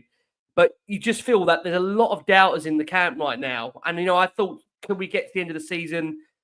There's no way, in my opinion only, there's no way we're going to win this Europa League with Ange Postecoglou at the helm. We're not. We're not going to win the Europa League with Ange Postecoglou here. You know, there will be a team over 2 legs especially that will tactically outclass us. And again, with the first leg against AZ aren't a perennial European side. You know, they've been around Europe, don't get me wrong. But you're talking about a side that are kind of in their own league. You know, they're not flying away with it. You know, they're not top of it. They're six. They're six in their league, by the way. 6 in their league. They're not great. I mean, Troy Parrott was. Pat? I mean, you come on. I asked you earlier, Pat. I know you wanted to kind of get something off your chest with regards to the fans. Where are you at the moment? Do you think you still give it to Ange at the end of the season, or would you make a change between Thursday and now? We're stuck now, Ricky. I wanted Ange out a long time ago, as you know. I've never been his biggest fan. We all know that. Yeah. When I saw that when things were at their worst, he wasn't getting the chop. I saw that this was how it was going to pan out. I expected a much better response than this from him. Well, I was hoping. I can't say expected, because I didn't expect it. I'd be lying. I never thought the guy was good enough. And unfortunately, everything that I've said back then is coming to fruition. But now where we are, I'm in a bad position, man. I'm in a bad place, because I'm forcing myself to like and support a guy who I know isn't good enough. So I'm fighting myself every time, because I know the guy's not good enough, and I know he's not going to deliver. But as a Spurs fan, I need him and I want him to deliver. So I'm kind of fucked. I'm just in this horrible cycle of nothingness. I know the guy's not good enough. I've seen it time and time again. But like TJ said, we're all behind him on Thursday, and we're hoping and willing that he can do it. And we struggled against AZ. So imagine a Sociedad or a Bilbao, or God forbid, Man United get to that other side of the final and we're on the other side, and we've beat Man United 3 times, and we know Man United turn up in big games when they need to. We're fucked. So as much as I want us to win it and would love for us, I just know this manager's just not good enough. And the problem is, who are we going to get right now, Ricky, that's going to come in and no, I don't think the club have. I don't think. The problem is there's no one there. Season. There's no plan. There's no plan. There's no like Man United, when they went and poached Amorim, they literally told him it's now or never. You come now. He said, I'll come in the summer, and Amorim's got a pool. And he said, no, I'm going to come in the summer. His team were flying in his league. They had just beat Man City in the Champions League. He didn't want to leave. And he didn't want to leave. And they said, it's now or never. And look how bad they've been. So we're not even going to do that, where we're going to pull a manager from a good team. So the managers that are literally free and available, there's no one really that I could say could come in right now and change trajectory. So we're kind of messed up. There's nowhere to go, man. We've left it way too late. So in answer to your question, I know it's a bit long-winded, but the answer is no, unfortunately. We kind of have to ride this out now, which is really bad. If he loses on Thursday, what's the point of keeping him? That's what I don't understand. That's what what's the point of? That's what I don't understand. Because you might as well end up with nobody. Well, when someone's saying give it to Thursday, but after Thursday, the idea is we don't lose. We just can't lose on Thursday. But the season, if we was to lose on Thursday, the season is done. So why are we waiting till Thursday? I don't understand. We're not going to lose. No, like that. The mentality is we're not going to lose. The mentality has to start from us. No, like we have to look at it like we're not going to lose. We're going to win this game. Final question, because we have got to move on. We've gone over the hour mark. Final question, because we're going to briefly fly through the games. We're not going to put everyone through that game again. Very, very quickly. Will he win on Thursday, TJ? Yes. I think on Thursday we're going to win 3-1, so it'll be a 3-2 on aggregate. Okay. Yeah, we're going to win 3-1. You said that with a straight face as well, Mars. I'm an actor. and a bloody good one. You can tell Steve's been rehearsing for something behind the scenes. That's why he weren't here last Thursday. Nailed it. My check's in the post, right, Rick? He made me believe that. I think we're also going to win on Thursday, but I mean, but we should win on Thursday. But I think the only reason we're going to win on Thursday is I think the crowd, despite what Ange says, I think the fans will get behind the team on Thursday, and we will score 2 goals on Thursday. Whether we'll concede is another question. It could go to penalties. Then it will be anxious and nervous as whether Ange likes it or not. Pat, what's up on Thursday? Will he take us through Thursday? Yeah, we'll win. Yeah, we have to score, win. Pat. 3-1. I think you're bang on with that. 3-1, so we win. I think it will be no. You know what? I can't even. Let me not go too far. We're gonna win. That's it. Yeah. Let me not get too. Yeah. What we do, Miles, on Thursday? Bring us back to normality. People think we're going losing our minds now. We've gone from 1 degree to up. You reckon we're out? We're out. You reckon? Yeah, I've seen two performances Thursday and today. We're gone. Do you reckon it's like a 1-0, Miles? Like it so was. I've got a strange feeling that I think the crowd will be up for Thursday. The first 15-20 minutes, we'll get that early goal. AZ will hit us in the second half, and it'll finish 1-0. Oh, interesting. Yeah, interesting. Okay, it'll be 1-0. Could see it. I said we're going to win, but I mean, in my heart, do I think we're going to win? I'm not sure. I think you saw the attitude today from the players, and as you guys said, we didn't fight to get that 2-2. There was a real air for me of a kind of Sheffield United feeling about that draw against Bournemouth. Yeah, I had that feeling of a lot of players for me. Thursday killed me. I came on and I was completely I can't believe what Thursday. I saw a lot of people that were really kind of for Ange that has turned. Yeah.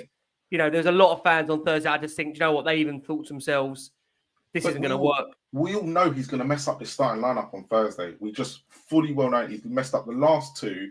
And you got to remember, in that first game when we did play AZ, it was Mikey Moore that really tore them apart. And Mikey Moore didn't get a minute. And we haven't seen Mikey Moore recently. Archie Gray, and I'm not been his biggest fan, hasn't seen a minute today. Not 1 minute. What are we doing? Like, what are we literally doing here? He's resting for first to play centre half after what Romero said. But I'm looking at it going, I cannot see where the turning point is, and that's why I'm asking that. That's why I had to ask Pat the question of if he loses. I can say the turning point. We might as well just have an empty seat there. When's match day 38 and I go on holiday? When's that turning point? We're not going to get relegated. If by any chance he gets through the next leg, and if he gets to the final, then he must have been doing something right to get through the quarters and the semis. So he gets past Ajax, or he gets past Frankfurt. Yeah. So I'm looking at going, but at this present moment, I just can't see. The players just look defeated, and I think that's what the biggest worry is at the moment. It's a lack of really a system, isn't it? That the players look like they're following. It looks like the players are going out. It's also just the level of complete disrespect, warranted and deserved disrespect from whoever we play against. Yeah. I mean, they just didn't give us an inch today, did they? Didn't give us every time they attacked, they had at least 8 players in our half.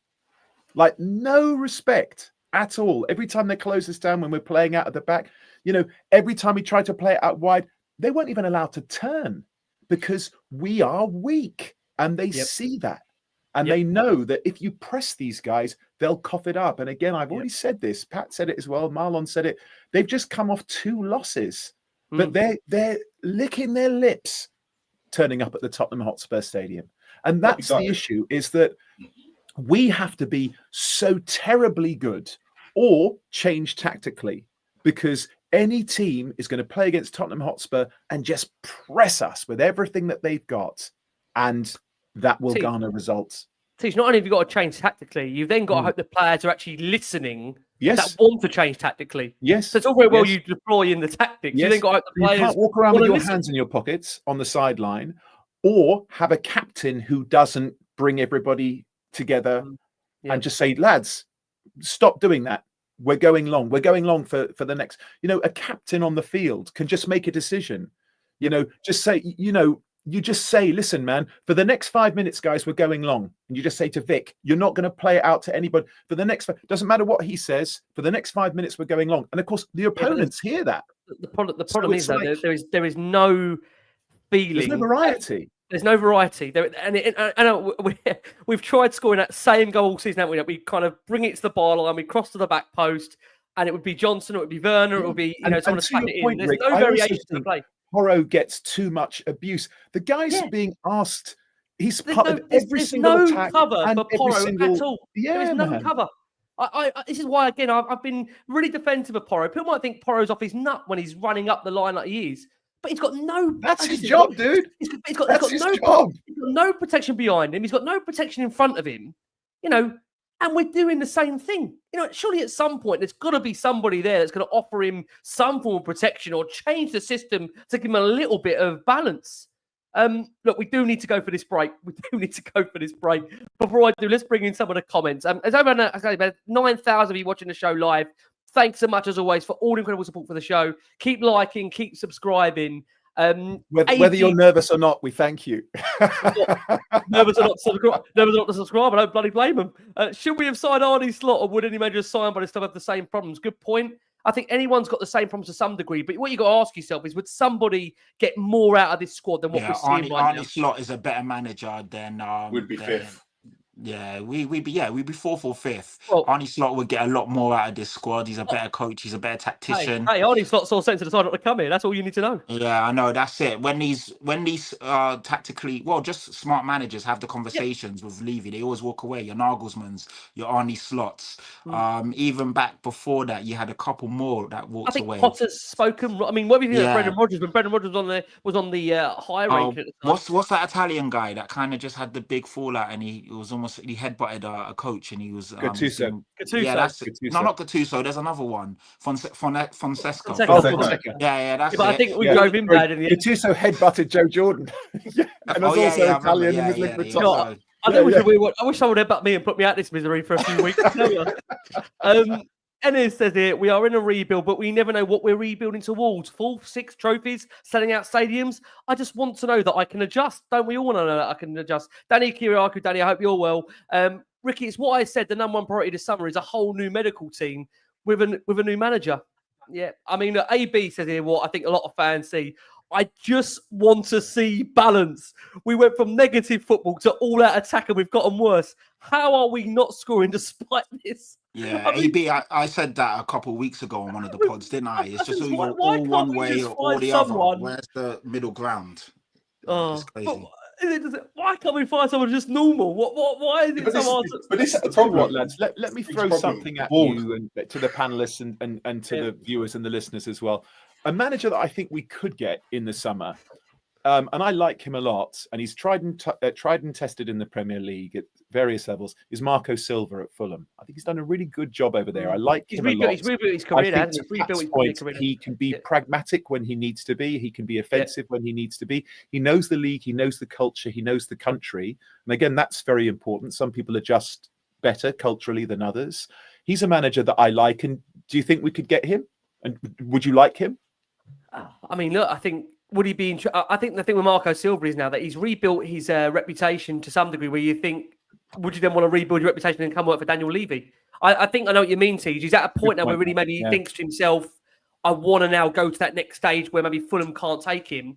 I think this is the thing with Tottenham. I think whatever happens in the summer, whoever they would choose to go to, or whether they stick with Ange, don't kill me. The problem they've got now is that everybody knows how Daniel Levy operates and works. And the thing is, there will be managers out there that will look at the Tottenham squad. Then people will think, I can do something there. But the problem has always been with Tottenham is that and I've said there's so many occasions, guys, and I'm sorry to sound like a broken record, that you come to a point with a Tottenham job where the limitations that are placed on managers makes it really, in my opinion, again, I've said it so many times now, people have heard it so many times, I think it's impossible to succeed here. I mean, what is succeeding with Tottenham anymore? Is it top 6? Is it top 4? Well, that's the expectation conversation. What is it now? You're right. What is it? You're right. What is do we actually want to win? That's the conversation. Do we actually want to win? But we had Mourinho and Conte here. That's the first question that you say to the owner. Do you want me to win this league? Yeah, exactly. That's what a good manager should be asking. 100%. But the thing is, Mourinho and Conte, the reason why those guys didn't work out is because whatever you think about their brand of football, style of football, those guys have won wherever they've been. Winners, yeah. We sat one of them 4 or 5 days before a cup final. We sat the other manager who maybe was falling out of love with Tottenham and had his own issues. He was 4th, by the way. When we sacked him, it was a 3-3 draw with Southampton. We were 4th in the table. So things, And I think if we won that game pack, we could have gone 3rd, or we might have been 3rd. That's it. And that was the reason why he went crazy. But these managers, they never get the tools they want to be able to do the job. So it goes back to the point. And even with Ange, I've even said it with Ange, whatever I think about Ange, I think with him, he's not been given the tools what he needs to do the job.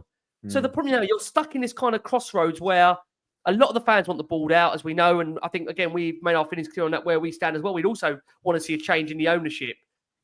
The problem is now that where do you turn after having so many different managers in the last 20, 25 years? They've literally tried everyone. They've tried win now. They've tried disciplinarians. They've tried arm round the shoulder. They've tried a youth project. But Ricky, I think that you're saying all of this. Ricky, you are right in what you're saying, but I also think that they've earmarked and they've basically spotted managers that don't really suit what we want. You're saying they tried win nows, but they tried win now pragmatic managers who are very stubborn. Then you go for an all-out attacking manager and Ange Postecoglou. With all due respect, as I said when he was first appointed, his CV doesn't really stand out to me. It doesn't really scream winner of a high caliber, of a high level. Hence why you've got a guy here now who's been found out and can't adapt, refuses to adapt, believes he's way better than what he is super arrogant, and that's why we're sitting in 13th and struggling no matter who we play. We struggled against Tamworth as well. So it's not just in the Premier League we're struggling. We're struggling no matter who we play because we're so predictable. So the problem is, I think what TJ's saying, like even a Marco Silva, a Thomas Frank, these are guys that I wouldn't really look at, but you know what they're going to bring to the table. You know that they're already further down in their career, and then obviously you look at the bigger as well, Pat. Like and I'm not saying I'm done with Ange. I think that he. Why aren't you done with Ange, TJ? Just out of curiosity. Because for me, again, I haven't seen enough of him with the squad that he wants. I don't think he's the greatest manager that there ever was, but for me, I'm still kind of reserving judgment until I've seen him have a run of games with the fit squad that he wants. Yes, we've all said he had players back today, but having your first game back or your second game back is not like having your 7th or your 8th game back, just in my opinion. But if we are going to bring in somebody else, I would like somebody who knows the league, knows the country, and knows the culture. And so that's why, for me, somebody like a Marco Silva or a Thomas Frank. I mean, there are also players at those clubs that I really like. I've always really liked Brian Mbeumo. I think he's a superb player. So we bring Frank and Mbeumo. Great, like if he has those kind of relationships, Marlon's face, yeah, I know. But it's like, I just want some semblance of stability, and so whoever it is, I just want us playing a brand of football that looks like we can win games and that the players look like they believe in. Because for me, there's no belief in the team right now. I tell you, I forget the manager. I said, I've got to get this holiday. Got to get away from this, I tell you. It makes me laugh, though. Throwing away a 2-goal lead to a shit team. Iriola looks perfect for the job, doesn't he? What's the name I'm talking about Iriola? Don't get Jason start on Iriola, I tell you. You'd never get out of that conversation. You wish you never went into that conversation with Jason if you ask about Iriola. Look, we'll see. Let's go for a break. We've got to go for a break. We can't go for a permanent break. I think we'd all have to go for a permanent break. We can't go for a permanent break. Let's remind you of the benefits of NordVPN. Can NordVPN make us change our football team and go and support somebody else and do that on a device. They can. They can't make you change your team, but they can get you away. And you can obviously go and check NordVPN out. That are still giving you 4 extra months for free on a 2-year plan. They're great for fans that are going on away days and probably don't really want to come back anytime soon and just turn their phone off for life. They do encrypt your security. They're obviously great. NordVPN.com/LWS, our long-term partners. We thank Nord a lot, which is, again, they're superb out there. Right, let's fly through very, very quickly this game for our own sanity and take us and fast forward us. I wish I could fast forward everyone to the end of the season and get us through it, but I don't have that ability, guys, or those powers. I'm not sure if Tej does, though, in his ability and his different acting jobs, if he's got anything out there. God, if he is the next James Bond, do us a favour and teleport us somewhere else, Tej, for a 12 months. Yeah, finish us off as well. I can't say what TJ's doing because that might not be broadcastable on air, but the viewers and the audience got it for those that are watching this show. Ange made 6 changes to the Tottenham team to face Bournemouth. He decided not to use, of course, on Thursday, Romero and Van de Ven together due to concerns about the Alkmaar pitch. We're not going back there. There's nothing about pitches in this game. Got to be very, very clear.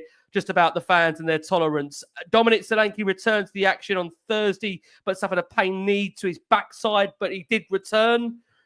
I know what it's the feeling like getting a pain in the back right now with this Tottenham team. He made his first start since January the 15th for Tottenham. Elsewhere, Ange made changes in defence and midfield and tried to freshen things up in attack. Heung-Min Son and James Maddison coming out of the team, along with Destiny Udogie.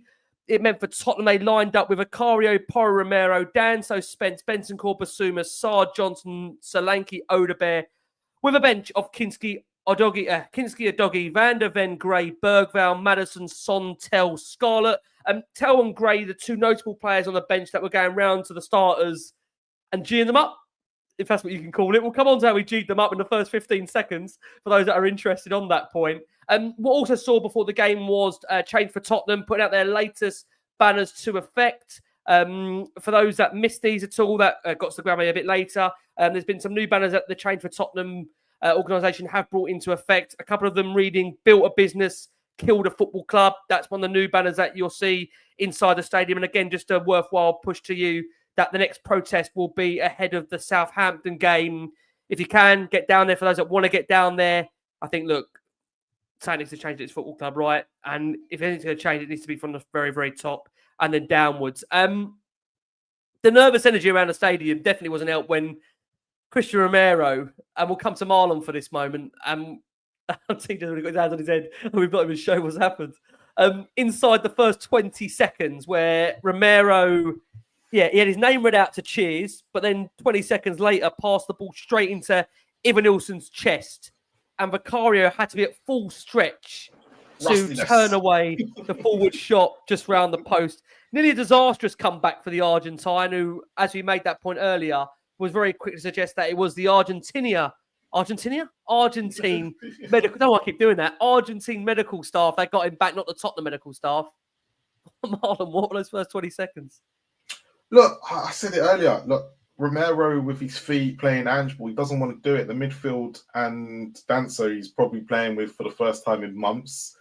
These things are going to happen sometimes. We can sit there and blame. Everyone's sitting there going, Romero had a terrible game and this, that, and the other when he was on the ball. And I said, when he was on the ball, he didn't have a great game.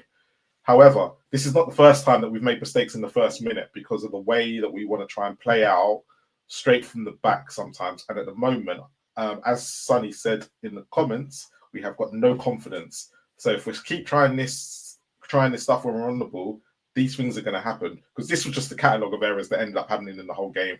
But it's going to happen. It's going to happen when the guy's been out for months. Just, we've got to keep calm with him at the moment because we need him more in the team than we do without. Yeah, and to be fair to him, I think as that game went on, he did settle down and win a few very, very crucial headers for us. Yeah. And he was finding himself back into it. Look, similar really to the Ipswich game where we could have easily been 2 or 3-0 down in the first minutes. And that again really adds into what we discussed about the anxiousness, about the fearness of the Spurs fans. And they've rightly so. I mean, just there was really moments of rashness, Basuma again, decision-making, just very, very poor. He had a shot blocked in the Bournemouth box. And Bournemouth scored, Pat Camarani. It's a classic breakaway really from Bournemouth. A really, really good move for them that sees them go one up. We see where at this point Porro's ball is intercepted, and then that was done by Kirkes, just to be clear. Charged into a lot of space before picking out Tavernier, who finished it with a plong. He got ahead of Spence to volley home. I mean, look, whilst it's a very, very good finish, again, I mean, we've seen this happen so many times, haven't we, Pat, that, you know, we have the ball on the edge of our box, we give it away. It all came from that woeful pass from Porro that left him exposed in behind and ran into that space, and Tavernier was there to slide home. It's just been too many occasions, Pat, we've seen this similar goal conceded in the way it comes about. Yeah, I put a tweet out when Pedro Porro did that, saying, you know, for fuck's sake, it's always Pedro Porro. And yeah, it's just like this guy's always either caught out defensively in the wrong position or just giving the ball away. And I do get that. But is it all his fault, Pat? Is it all Pedro Porro's fault? Or do you think with a manager there that would refine slightly the system, he wouldn't be as attacking? He would have some protection, as I said, again, in front of him, behind him, as TJ mentioned as well. I refuse to believe this is the best version of Pedro Porro. No, it's not. It's not. And it is, obviously, he's the one that made the mistake. Don't get me wrong. So he is partly to blame, but also the system is to blame. And this is the thing that I keep saying. And Ange Postecoglou isn't getting the best out of most of his players.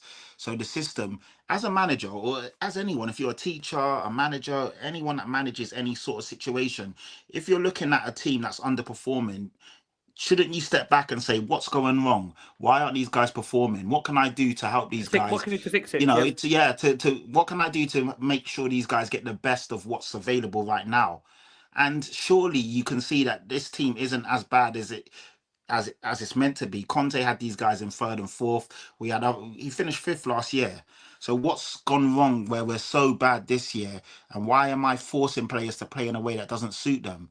Like Marlon and TJ has said, Romero coming back, first game back after 3 months, and you're forcing the guy to play out from the back and make these line threading passes across like the middle of the park. It doesn't make sense. And then you've got guys doing stuff that, you know, we're forcing Timo Werner or Brennan Johnson to play in a way that doesn't suit the team or doesn't suit them. Then, you know, you've got, it's just weird. It's just weird all around. You've got Sonny playing that through the middle when he's not a striker. Then you've got Matthias Tell playing through the middle and he's not a striker. You've just got all these situations that just don't work. So as a manager, surely you should be able to say, why isn't this working? What can I do to get the best out of this current crop of players? And stop inverting the fullbacks. Destiny Udogie, he's been awful for a long time as well, because you're asking him to do stuff that he's not comfortable doing. And it's a mess from top to bottom. And we keep giving the ball away. We keep forcing ourselves to play out from the back. We keep putting Vicario under so much pressure. It's just crazy. And sooner or later, mistakes are going to creep in, which they're doing. And then we find ourselves, like you said, Ricky, 1-0 down. Brilliant run from Kirkes. Nice pass and cross. Or nice cross, shall I say. It was a great. It's a great. Listen, if you're a Bournemouth fan, it's a tremendous goal. It's a tremendous great move. goal. It wound me up though with when Roy Keane was like, Jed Spencer's never been good defensively. I was like, what? That was Jed Spencer's fault. Don't get me wrong. Like he switched off, but Jed Spence was immense all game. Barging people off the ball, intercepting, you know, moves, and he's always been good defensively. But yes, he had a mistake in him. But to say that he's not been good defensively, I was like, that's so disingenuous. And I was like, Roy Keane loves to get these cheeky little digs. And again, it's kind of off point, but get a Spurs rep on that Sky Sports that actually will defend nonsense, things like that. I have Jamie Redknapp. The fakest Spurs representation ever. But yeah, like when people are saying stuff like that, like that's so not true. Jed Spencer's been the problem is a lot of the Spurs reps on there are also representatives of the football club. So when Dawes goes on there, bless him. Yeah, so Dawes also is very, you know, he can't really go against. He can't really say what he maybe want to say.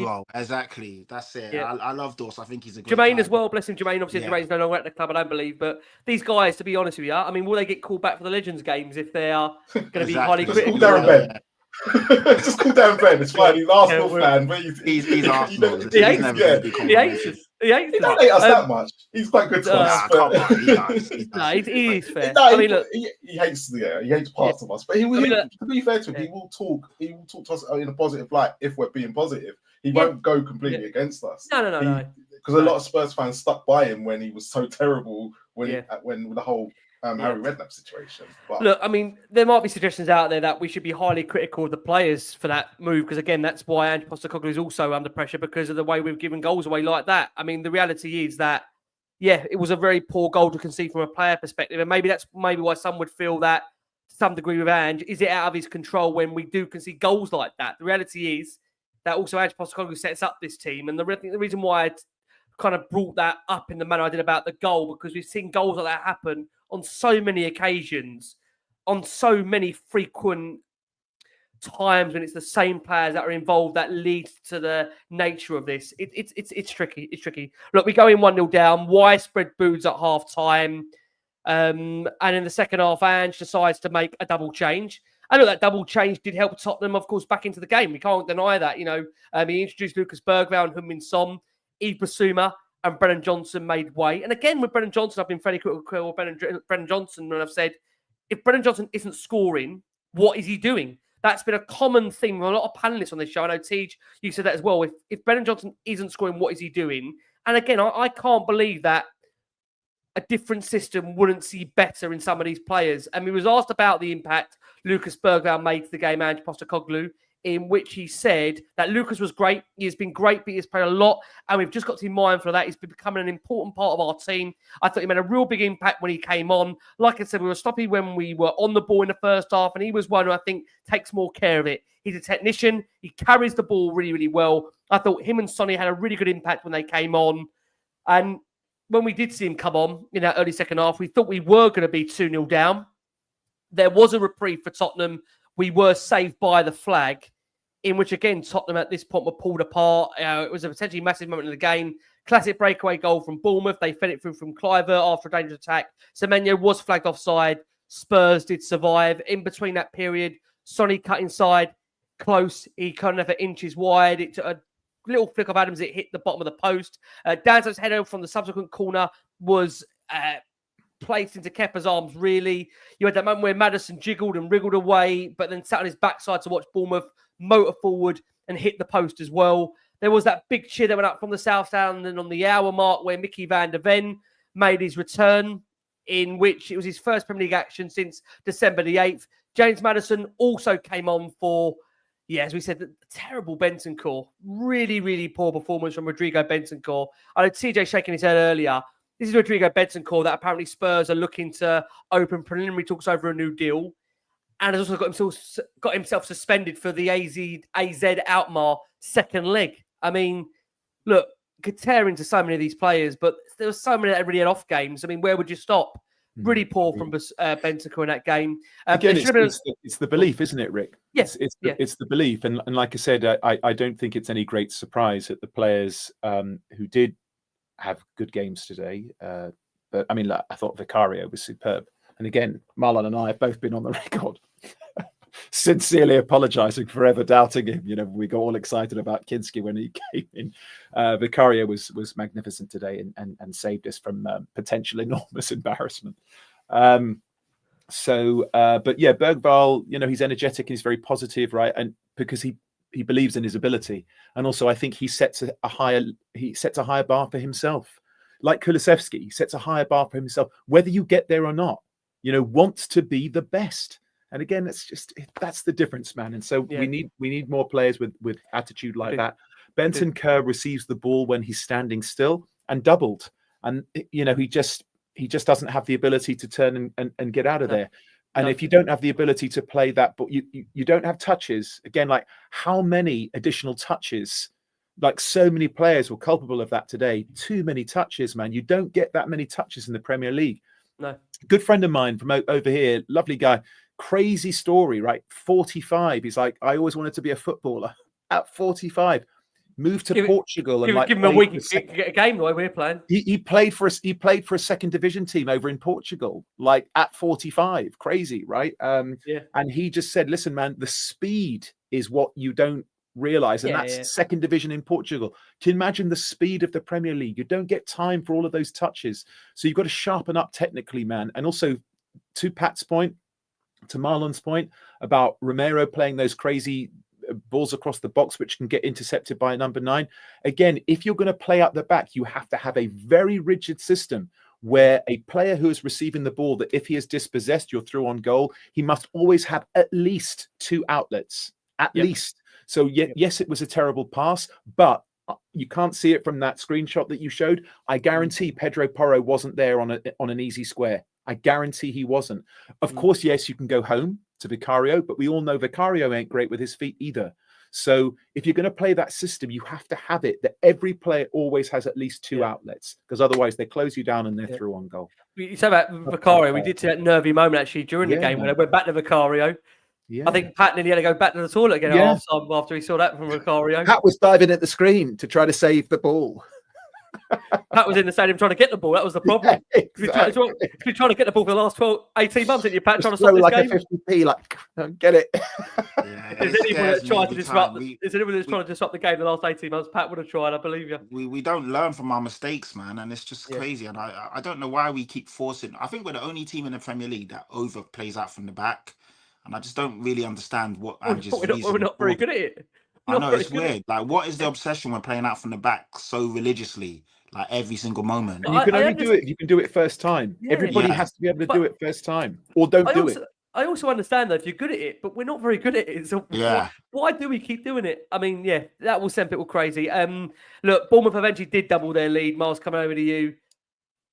Evanilson making it 2-0. This one did count. Kirkers into Cliver, who rolled down, so slipped in Evanilson, who was played onside by Spence, chipped it past Vicario for 2-0. Look, I mean, Spence didn't have a great day at the office in terms of being at fault for both the goals in the end. I mean, you'd argue and say, apart from those 2 moments, he had a good game, Jed Spence. But if you're going to be critical, yes, both goals, unfortunately, there was an element where they were down to Spence. Is it just a team that's very, as we've said, Marlon, devoid on confidence? And that's where I think anyone that is still, supportive of Ange Postecoglou will look at the fact, Marlon, that there is individual errors there that have been there. And how does Ange Postecoglou account for those, Marlon? Can you answer that question? Can he account for those when players are making poor decisions on the ball and conceding the goals that we're conceding? I don't know. That's a very. I'm trying to play devil's advocate a little bit. No, it's a great question, because I could sit there and go change system, or change the way certain parts of the system is played, so it creates more openings, so they are not misplacing pass and trying to play through the lines like what Romero's doing and Basuma and all those guys. But at this present moment, because of where their confidence is, I'm not even too sure that's going to work. Now, that second goal, to be honest, I thought was a very good goal. It was a great little pass. I can't remember who played the pass. I can't remember if it was Cliver or whoever else it was. It was Kirkers into Cliver. Kirkers into Cliver. Yeah. But and it was, and to be fair to Evanilson, it was an absolutely smart finish. And it was a great finish, yeah. And on that goal, I sat there and I went, out of everything we've conceded this season, I wasn't mad to concede that, because I thought the way the gameplay went, there was certain mistakes in it, but at least they had to try and break us open. And it was in a part where the actual finish was, it was quite difficult. So I was looking at it going, that was actually quite a very good goal to concede. Everything that's been going on for the last month or so, where it's been, oh my God, mistake after mistake, I wasn't so mad. Look, I don't ever want to concede a goal, but if you're going to concede one, as long as it's not like the first one where it's an individual error by Pedro Porro, he laid a lazy pass. Yep. Brennan Johnson then doesn't track his man to come back, doesn't make no effort, like even though it's gone behind him, doesn't think, oh my God, there's danger. With this situation, it was just Kirkers into Cliver, who's then laid a great pass. The weight of the pass was brilliant. Evanilson managed to keep himself on side. I've got to say on this one, it happens. I feel better now, Miles. Keep talking. No, it does happen. No, if you look, I know the way I'm seeing it is, I don't really look at it. I see it as it was a good goal that we conceded the second one. The first one wasn't, but that second goal, I'm going to sit there and say, hold my hands up and go, sometimes you just got to hold your hands up to the other team when they've actually played really well and have had to literally break us down, because everyone, the defense for me was set up correctly and everything like that. It's just that goal's happened whilst Mickey Van der Ven and Romero are the centre backs. Yeah, well, I don't know. Again, I appreciate, as TJ touched on earlier, they've not had long on the field together, so you might argue they might have a period of adjustment, but that would be the concern. Look, Spurs got themselves back into the game, a lifeline really. Sarr's cross, whatever you might describe it as, it floats over Kepa, and Spurs have one back. Sarr didn't celebrate, to be fair to him. I'm not sure if he knew quite what happened in that moment. Sorry, he was almost looking like he was going for the cross. It diverted in. Sar's been one of those players for me that I think, again, he had that disruption at the start of the summer with regards to going on international duty. I had such high hopes for Pat Matasar this season. We haven't seen the best of Sar. Again, it's another player that I do think to myself, under some other manager that's a bit more tactically in tune, would we see a better Pat Matasar? Would we see a better Yves Bassoum? Would we see a better Rodrigo Bentancur? So many questions there that, again, we will never know the answer to at the moment. We may know the answer in the future. And we'll come to you, Teach, for the penalty. Because, moment of madness, really, from Kepa, if we're going to be honest about it. I know many fans out there or neutral fans may be surprised that Bournemouth went in for Kepa because he's quite an erratic goalkeeper. This kind of quick ball pays off, which Pat actually refers to, was actually a lovely move between Spence and Maddison. Not the first time they've actually combined during the season. The latter sends Sonny away, who gets the fainter touch ahead of Kepa and takes him down. He kind of, like I say, it's an interesting penalty. It's not quite a Panenka, but he kind of scuffs the penalty to go down the middle from Sonny. It's interesting because in that moment, with regards to the penalty, there's a bit of ploy beforehand where we're not sure whether Solanke was going to take it or Sonny was going to take it. Bit of mind games there. Sonny did end up taking it. For Sonny now, it is 127 Premier League goals. Only 15 players in the history of the Premier League have scored more goals than Sonny. And that's just why I said earlier that when you're seeing compilations online from, if it's Spurs fans, that are mocking up his worst moments of games, I just find that bizarre. I mean, the guy's given, like I say, 9-10 years of service. But anything about Sonny now, because it's coming towards the end of his career, I just think that's just mad. I can't understand why you'd waste your time doing that. Brother, in all honesty, man, give that no more thought, Rick. Yeah, give that no more thought, no more airtime, no more publicity, no more advertising, nothing at all. You know, he's an absolute Tottenham legend, and we've been so fortunate to have him, and he's scored unbelievable goals season after season. He's a lovely young man as well. And we are very fortunate to have him still at the football club. So let's not even talk about those idiots, man. As far as the penalty goes and Kepa, I mean, Kepa's actually been really good, I think, for Bournemouth. I think it's been a great signing for them. And again, like a player coming from a huge club to a club like Bournemouth, I think that's really important. And he's done very well. There's been told, carry on, Teach. Yeah, I mean, obviously he's just a bad decision there, man. And I was surprised because, again, we all know this game, right? We all know this game. And as soon as I saw him sprinting for the ball, I knew this was a penalty, because you know who also knew it was Heung-Min Son. And so as soon as he saw Kepa rush off his line, he was like, all I have to do is reach this ball first. And then what I'm going to do is just touch that ball, and then I'm going to slow down a little bit, which is what he did. I might even just dangle a leg, not too much, because there are players who do it too much. Like Marcus Rashford isn't that great at dangling a leg, and you can tell that he's dangling a leg. But Heung-Min Son just did that perfectly. He's like, oh, great, I'm going to get a penalty here. And he just turned on the gas an extra 5%, reached the ball first, knocked it past the byline. There's the contact penalty. To be honest, I was so nervous. I literally I had my hand in front of my eyes for that penalty, and just waited for. Just in my mind, just before I come back in, I think I had my hand in front of my face for the full 90 minutes. Yeah, but before the penalty. I mean, that wouldn't have been a too bad a move considering how we played today. So I was very pleased that he put it away. Again, he's been really great from the spot. I think his last 6 penalties, I think he's missed 1 out of 6. So fair play to him. 2-2, sure, point does nothing for us really, guys. If we'd have won today, we still would have been in the same spot.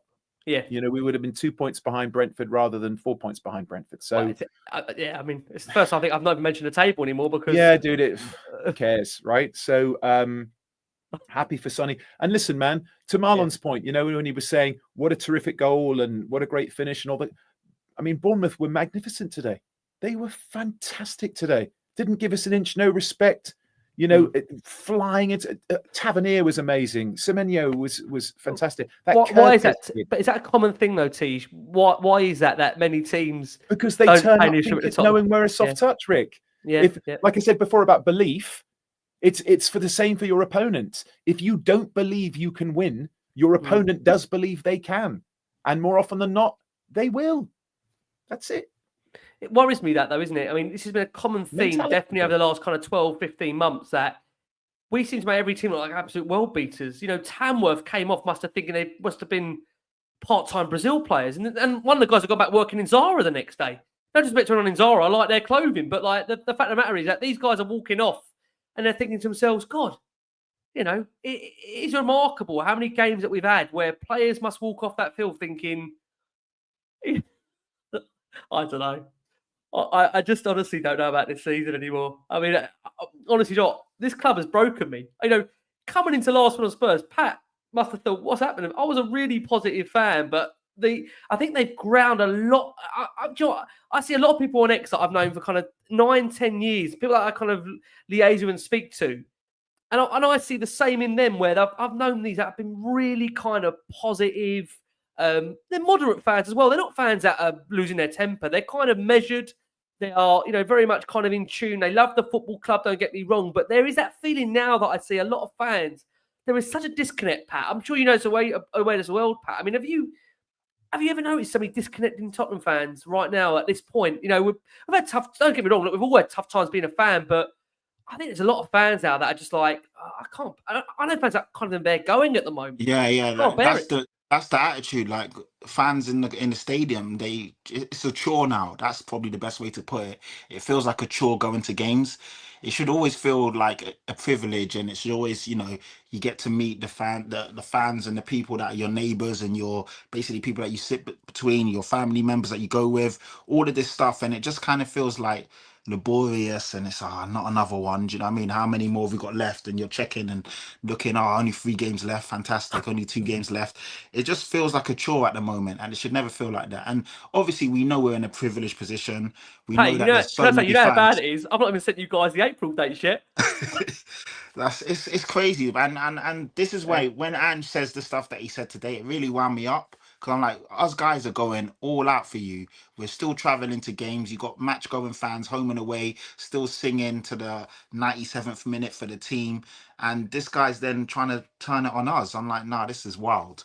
And I can't get with that. With all the stuff that's going on, for you to turn on the fans, that's mental.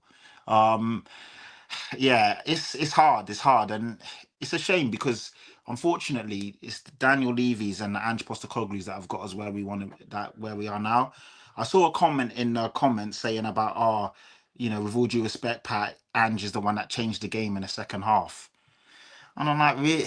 Yeah, okay, the subs came in and made a difference, but he's the one that set us up in the first half. Let's not forget that. So it goes both ways, isn't it? Like the second half was better, but he's the reason why the first half was bad. He's the reason why we are where we are right now. So it's hard, man. And going back to the point, I just feel that there's not much to look forward to at the moment. There's not much to be excited about. You know, the thing is, as well, Pat, on that, you know, in the 90s, where again I kind of grew up. I mean, I'm not going to age anyone here. In the 90s, you had certain players that you looked really forward to watching, whether it was Ginola, whether it was Klinsmann. You know what I mean, TJ? You had players that you knew that, you know what, you knew the team weren't great, but you were going to see that player. I look at this squad right now, and don't get me wrong, I think, you know, Kulusevski's a good player, Solanke's a good player. I look at it now and think, who am I going to watch that's going to really entertain me? Or who am I going to watch that's going to really excite me? And Gaza, I mean, some of the comments coming through here. Or who's going to grab a game by the scruff of the neck, Ricky, when the chips are down and we need it? You know, before you had Bale, that you knew Bale was going to do something and you couldn't stop him, or Harry Kane, even, or Son when he was, you know, in his prime. There's no one there I can look at and say, yeah, this guy's going to take this game by the scruff of the neck and win us the game if we need it. No one. You know what's funny? Even Martin Yole, the opponents know that as well. Yeah. The opponents know that there's no one really in this team who can, you know, and unless, I mean, to be honest, not just to kind of double down on this, other than Sonny. Like when Sonny receives the ball in behind, or when Sonny receives the ball when he's moving, he's still a real handful. And I won't have people say, oh, he's washed and he can't do this. He's perhaps not the player that he was, but my goodness, you know, if you're a 10 for season after season after season, you're going to have a little wobble. But the problem is with Sonny is he always receives the ball when he's standing still, and he's doubled. But when he receives the ball in behind, like, you know, to Pat's point, when Maddison played in that ball, who got on the end of it? And again, it was so artfully said, Pat, that you said, put your opponents in a position where they have to make a decision. Yeah. That's such an artful, articulate, succinct It's way true. of putting Because it. everyone keeps saying, "Oh my God, Kepa," but Kepa had to do something. He Had to couldn't do just stand there. something, bro. And And so you unfortunately, force them to make a decision. yeah, And he did, and he made the wrong one. And Yep. so, and that's Sonny getting on the end of that. Mm. Johnson ain't getting on the end of that. No, Timo's not getting. Timo would run in the opposite direction. You know, so you've got to give respect where it's due. Yeah. Listen, guys, I will just say, and I mean this from the bottom of my heart, I appreciate it's been a really, really, really tough season. Not just with the team, also maybe tough for those that follow and listen to Last Word on Spurs. You know, we've been here for 7-8 years. You know, we only in the last 2 or 3 years come onto a video platform. You know, I'd like to think generally we're a podcast that is fairly measured, one that doesn't get too carried away, that will try and give considered takes. I'm not going to lie, I think this season definitely has been one of the most toughest we've done, where you're coming here and you're trying to really also at that point come up with new material that you haven't said from the week before. And it's really hard when you've got regular guests on here that have been here on so many occasions that have seen these games time and time again. And all I will say is what TJ said earlier in the show, that we're just doing our best for you. And I did say this, you know, for the amount of people that stopped me in the street and tell me how much they loved the show, that I mean, if it wasn't genuinely for the Tottenham fans out there, I'm not sure that we could keep doing this, because it really is, you know, as much as we all love each other, which we do, we love catching up, we love speaking, we love the banter of it all. We do appreciate it. This is tough listening, tough watching everything about us right now. It is really, really tough. So at this point, I want to say again, a massive thank you to the thousands, tens of thousands that watch this show, that download the show, that interact with us all on different platforms, that tell us how much they love it despite what we're going through. All I can simply say to you is that at some point, it's got to get easier, but I just can't promise you when that point is. Look, all the guys have predicted, hopefully, a win against AZ. So we're going to leave you on that positive. I want to say a massive thank you as always. Miles, thank you.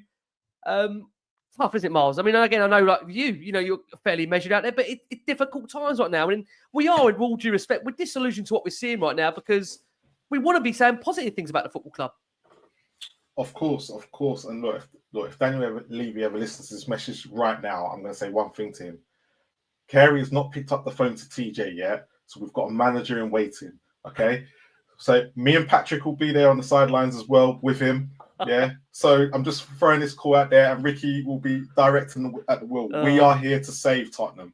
Now, in all seriousness, look, it's just been one of them seasons. Do you know what? I think what's been great about this season has been doing Last Word on Spurs, and I say that because we've been going through this together, and I keep saying this, we're going through this together. Yeah, it's true. Win, lose, and draw. We've been going, and even on with the panelists that we've had with TJ, PT, and everyone else has been on.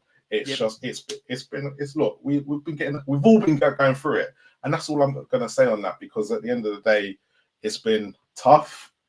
But I'm not the only one going through it. And that's the only way to put it. So for me, I'm quite measured. I kept saying I will sit on the fence with Ange, I'll sit on the fence with Ange, but I've got no excuses for him today. I will always throw him underneath the bus when he deserves to be. And at the same time, when he deserves the praise, I'll give him the praise, because you can't put one without the other. Yeah. But right now, I'm finding it very, very hard to give him some positives. Even when he's making the subs, I'll keep saying, the first half sets you up for the second half. So if you think we should have gone out and won the second half, why is the first half so bad? You have to be measured in it. But Ricky, thank you as always. Pleasure. And also, I'm aware, look, there's different takes on games. You know, there's people out there that feel that we, you know, at one time, I think Mike's there suggesting that we clawed our way back and we fought our hearts out in the second half. And look, I think the thing is that everybody sees games and they want to see them. If that's someone's interpretation, that's great. Listen, good luck to you if that's how you want to see it. I think that, you know, it's the same time. I think I've got a responsibility. I think we've all got a responsibility with what the podcast means for a lot of people out there, that I will always try and reflect what I believe to be a fair balance of how everybody feels. I can't say I always get it right. I'm human. I will get things wrong. But I always try, in my opinion, to try and reflect the mood of how a lot of fans feel out there. Can't speak for everybody. Don't want to speak for everybody. But I can only really tell you how I feel and how a lot of fans feel. And that's why we try and get a mixture of different voices on here, like we do week in, week out. We're just blessed to have, I think, some of the best people out there that come and talk and do their stuff on this show, that I know people love them outside of doing the podcast for their own individual things that they do in their life. So Thanks, Pat. I know, again, mate, for you going again, and people, again, just to be very, very aware, Pat has come from the stadium, having watched that earlier. So he's had to watch that, then come and talk about it, and no doubt he'll be back with us again very, very soon. Yeah, I'm at the It's AZ tough. game It's tough, on Pat. It's Thursday. tough. Yeah. I'm at the AZ game on Thursday. I forgot because I would have turned off my automatic. You know, like when you're a season ticket holder, you got the automatic, or even just a regular. I'm trying to think of the right word. Membership. You can have automatic cups games, so it just takes the money out as soon as the ticket's available. So I just saw an update on my iPhone from NatWest, They've 30 taken the quid. money. I was like, yeah, I was Gone. like, what's going on? I was like, oh man, so I've got to go to the game. But so I'm going to the AZ game on Thursday. But now when you're sleeping, Pat, as well. I don't even know it. It's when you're yeah, sleeping. that was a while ago when it first was. But I'm excited now. I'm going to the game because obviously it's a crunch game. I thought, I'm not going to lie to you, that the game would already be done and dusted and we would already be through. Obviously, that was so off the mark, and now it's a crunch game. We're 1-0 down and everything's riding on it. So it's actually going to be a good game. Hopefully, the stadium is with the team. I'm sure they will be. And I just want to say, I kind of want to reiterate what Marlon's saying. This season's been tough. Probably the worst season I can remember as a Spurs fan. Like, as an active Spurs fan, doing podcasts, going to games, I've never known it to be this bad. So it's nice that all these people are still here watching, tuning in. Like Ricky says, we get a lot of love when we're out and about. That's brilliant. I'm on a lot of different podcasts as well, and I'm always trying to rep for Spurs the best way I can. Some of the takes, and I get a lot of disingenuous Arsenal fans at the moment trying to like give us stick. And yes, we are crap, but they're also not doing anything anyway. They're challenging and putting the pressure on. And when we did that, they used to kill us for that and banter us for that. So as bad as we've been, don't let the Arsenal boys get onto you, because they're not doing anything other than what we did when we was with Poch, and we used to just get the shit, taken out of us. But with all that being said, hopefully, I hate saying this, I just hope that Ange can pull something out of the bag and we can win the Europa. I hate saying it because I feel stupid saying it because I've seen how bad we've been, but it's literally the only thing I can cling on to. If he goes into the Europa, I'm going to kiss you all over that parade. You want to It would be crazy if we win something. And then you will resign from the show. But that's all I can cling on to, man. Otherwise, like, if there's no hope, then what are we doing this for? Yeah. So yeah. TJ, just close with you. Oh, TJ wears that expression, doesn't he? Like, I've been here before. TJ, you had a lot of love this season. It is tough, isn't it? I mean, I know, again, for many out there, they look and view you as a voice of reason. That's one that is very measured and composed and calm. That hasn't really lost his head, where arguably some around you, i.e. me and maybe more, have lost theirs. Difficult season, but I'm sure you agree that we get so much support for the show. It's for the fans, isn't it? It's all for the, again, it's hard, but all I can say, we understand the frustration. We can't do, but we have got no control, influence over what happens. That is the problem. We've got no control influence. I mean, listen, like I've said, and we've all said it numerous times on this show, is that first and foremost, we're Tottenham Hotspur fans. And that's what's brought us together. That's what has introduced us to each other. That's what's enabled us to form this wonderful community, to be a part of this fantastic show, Ricky, that you've worked so hard to cultivate.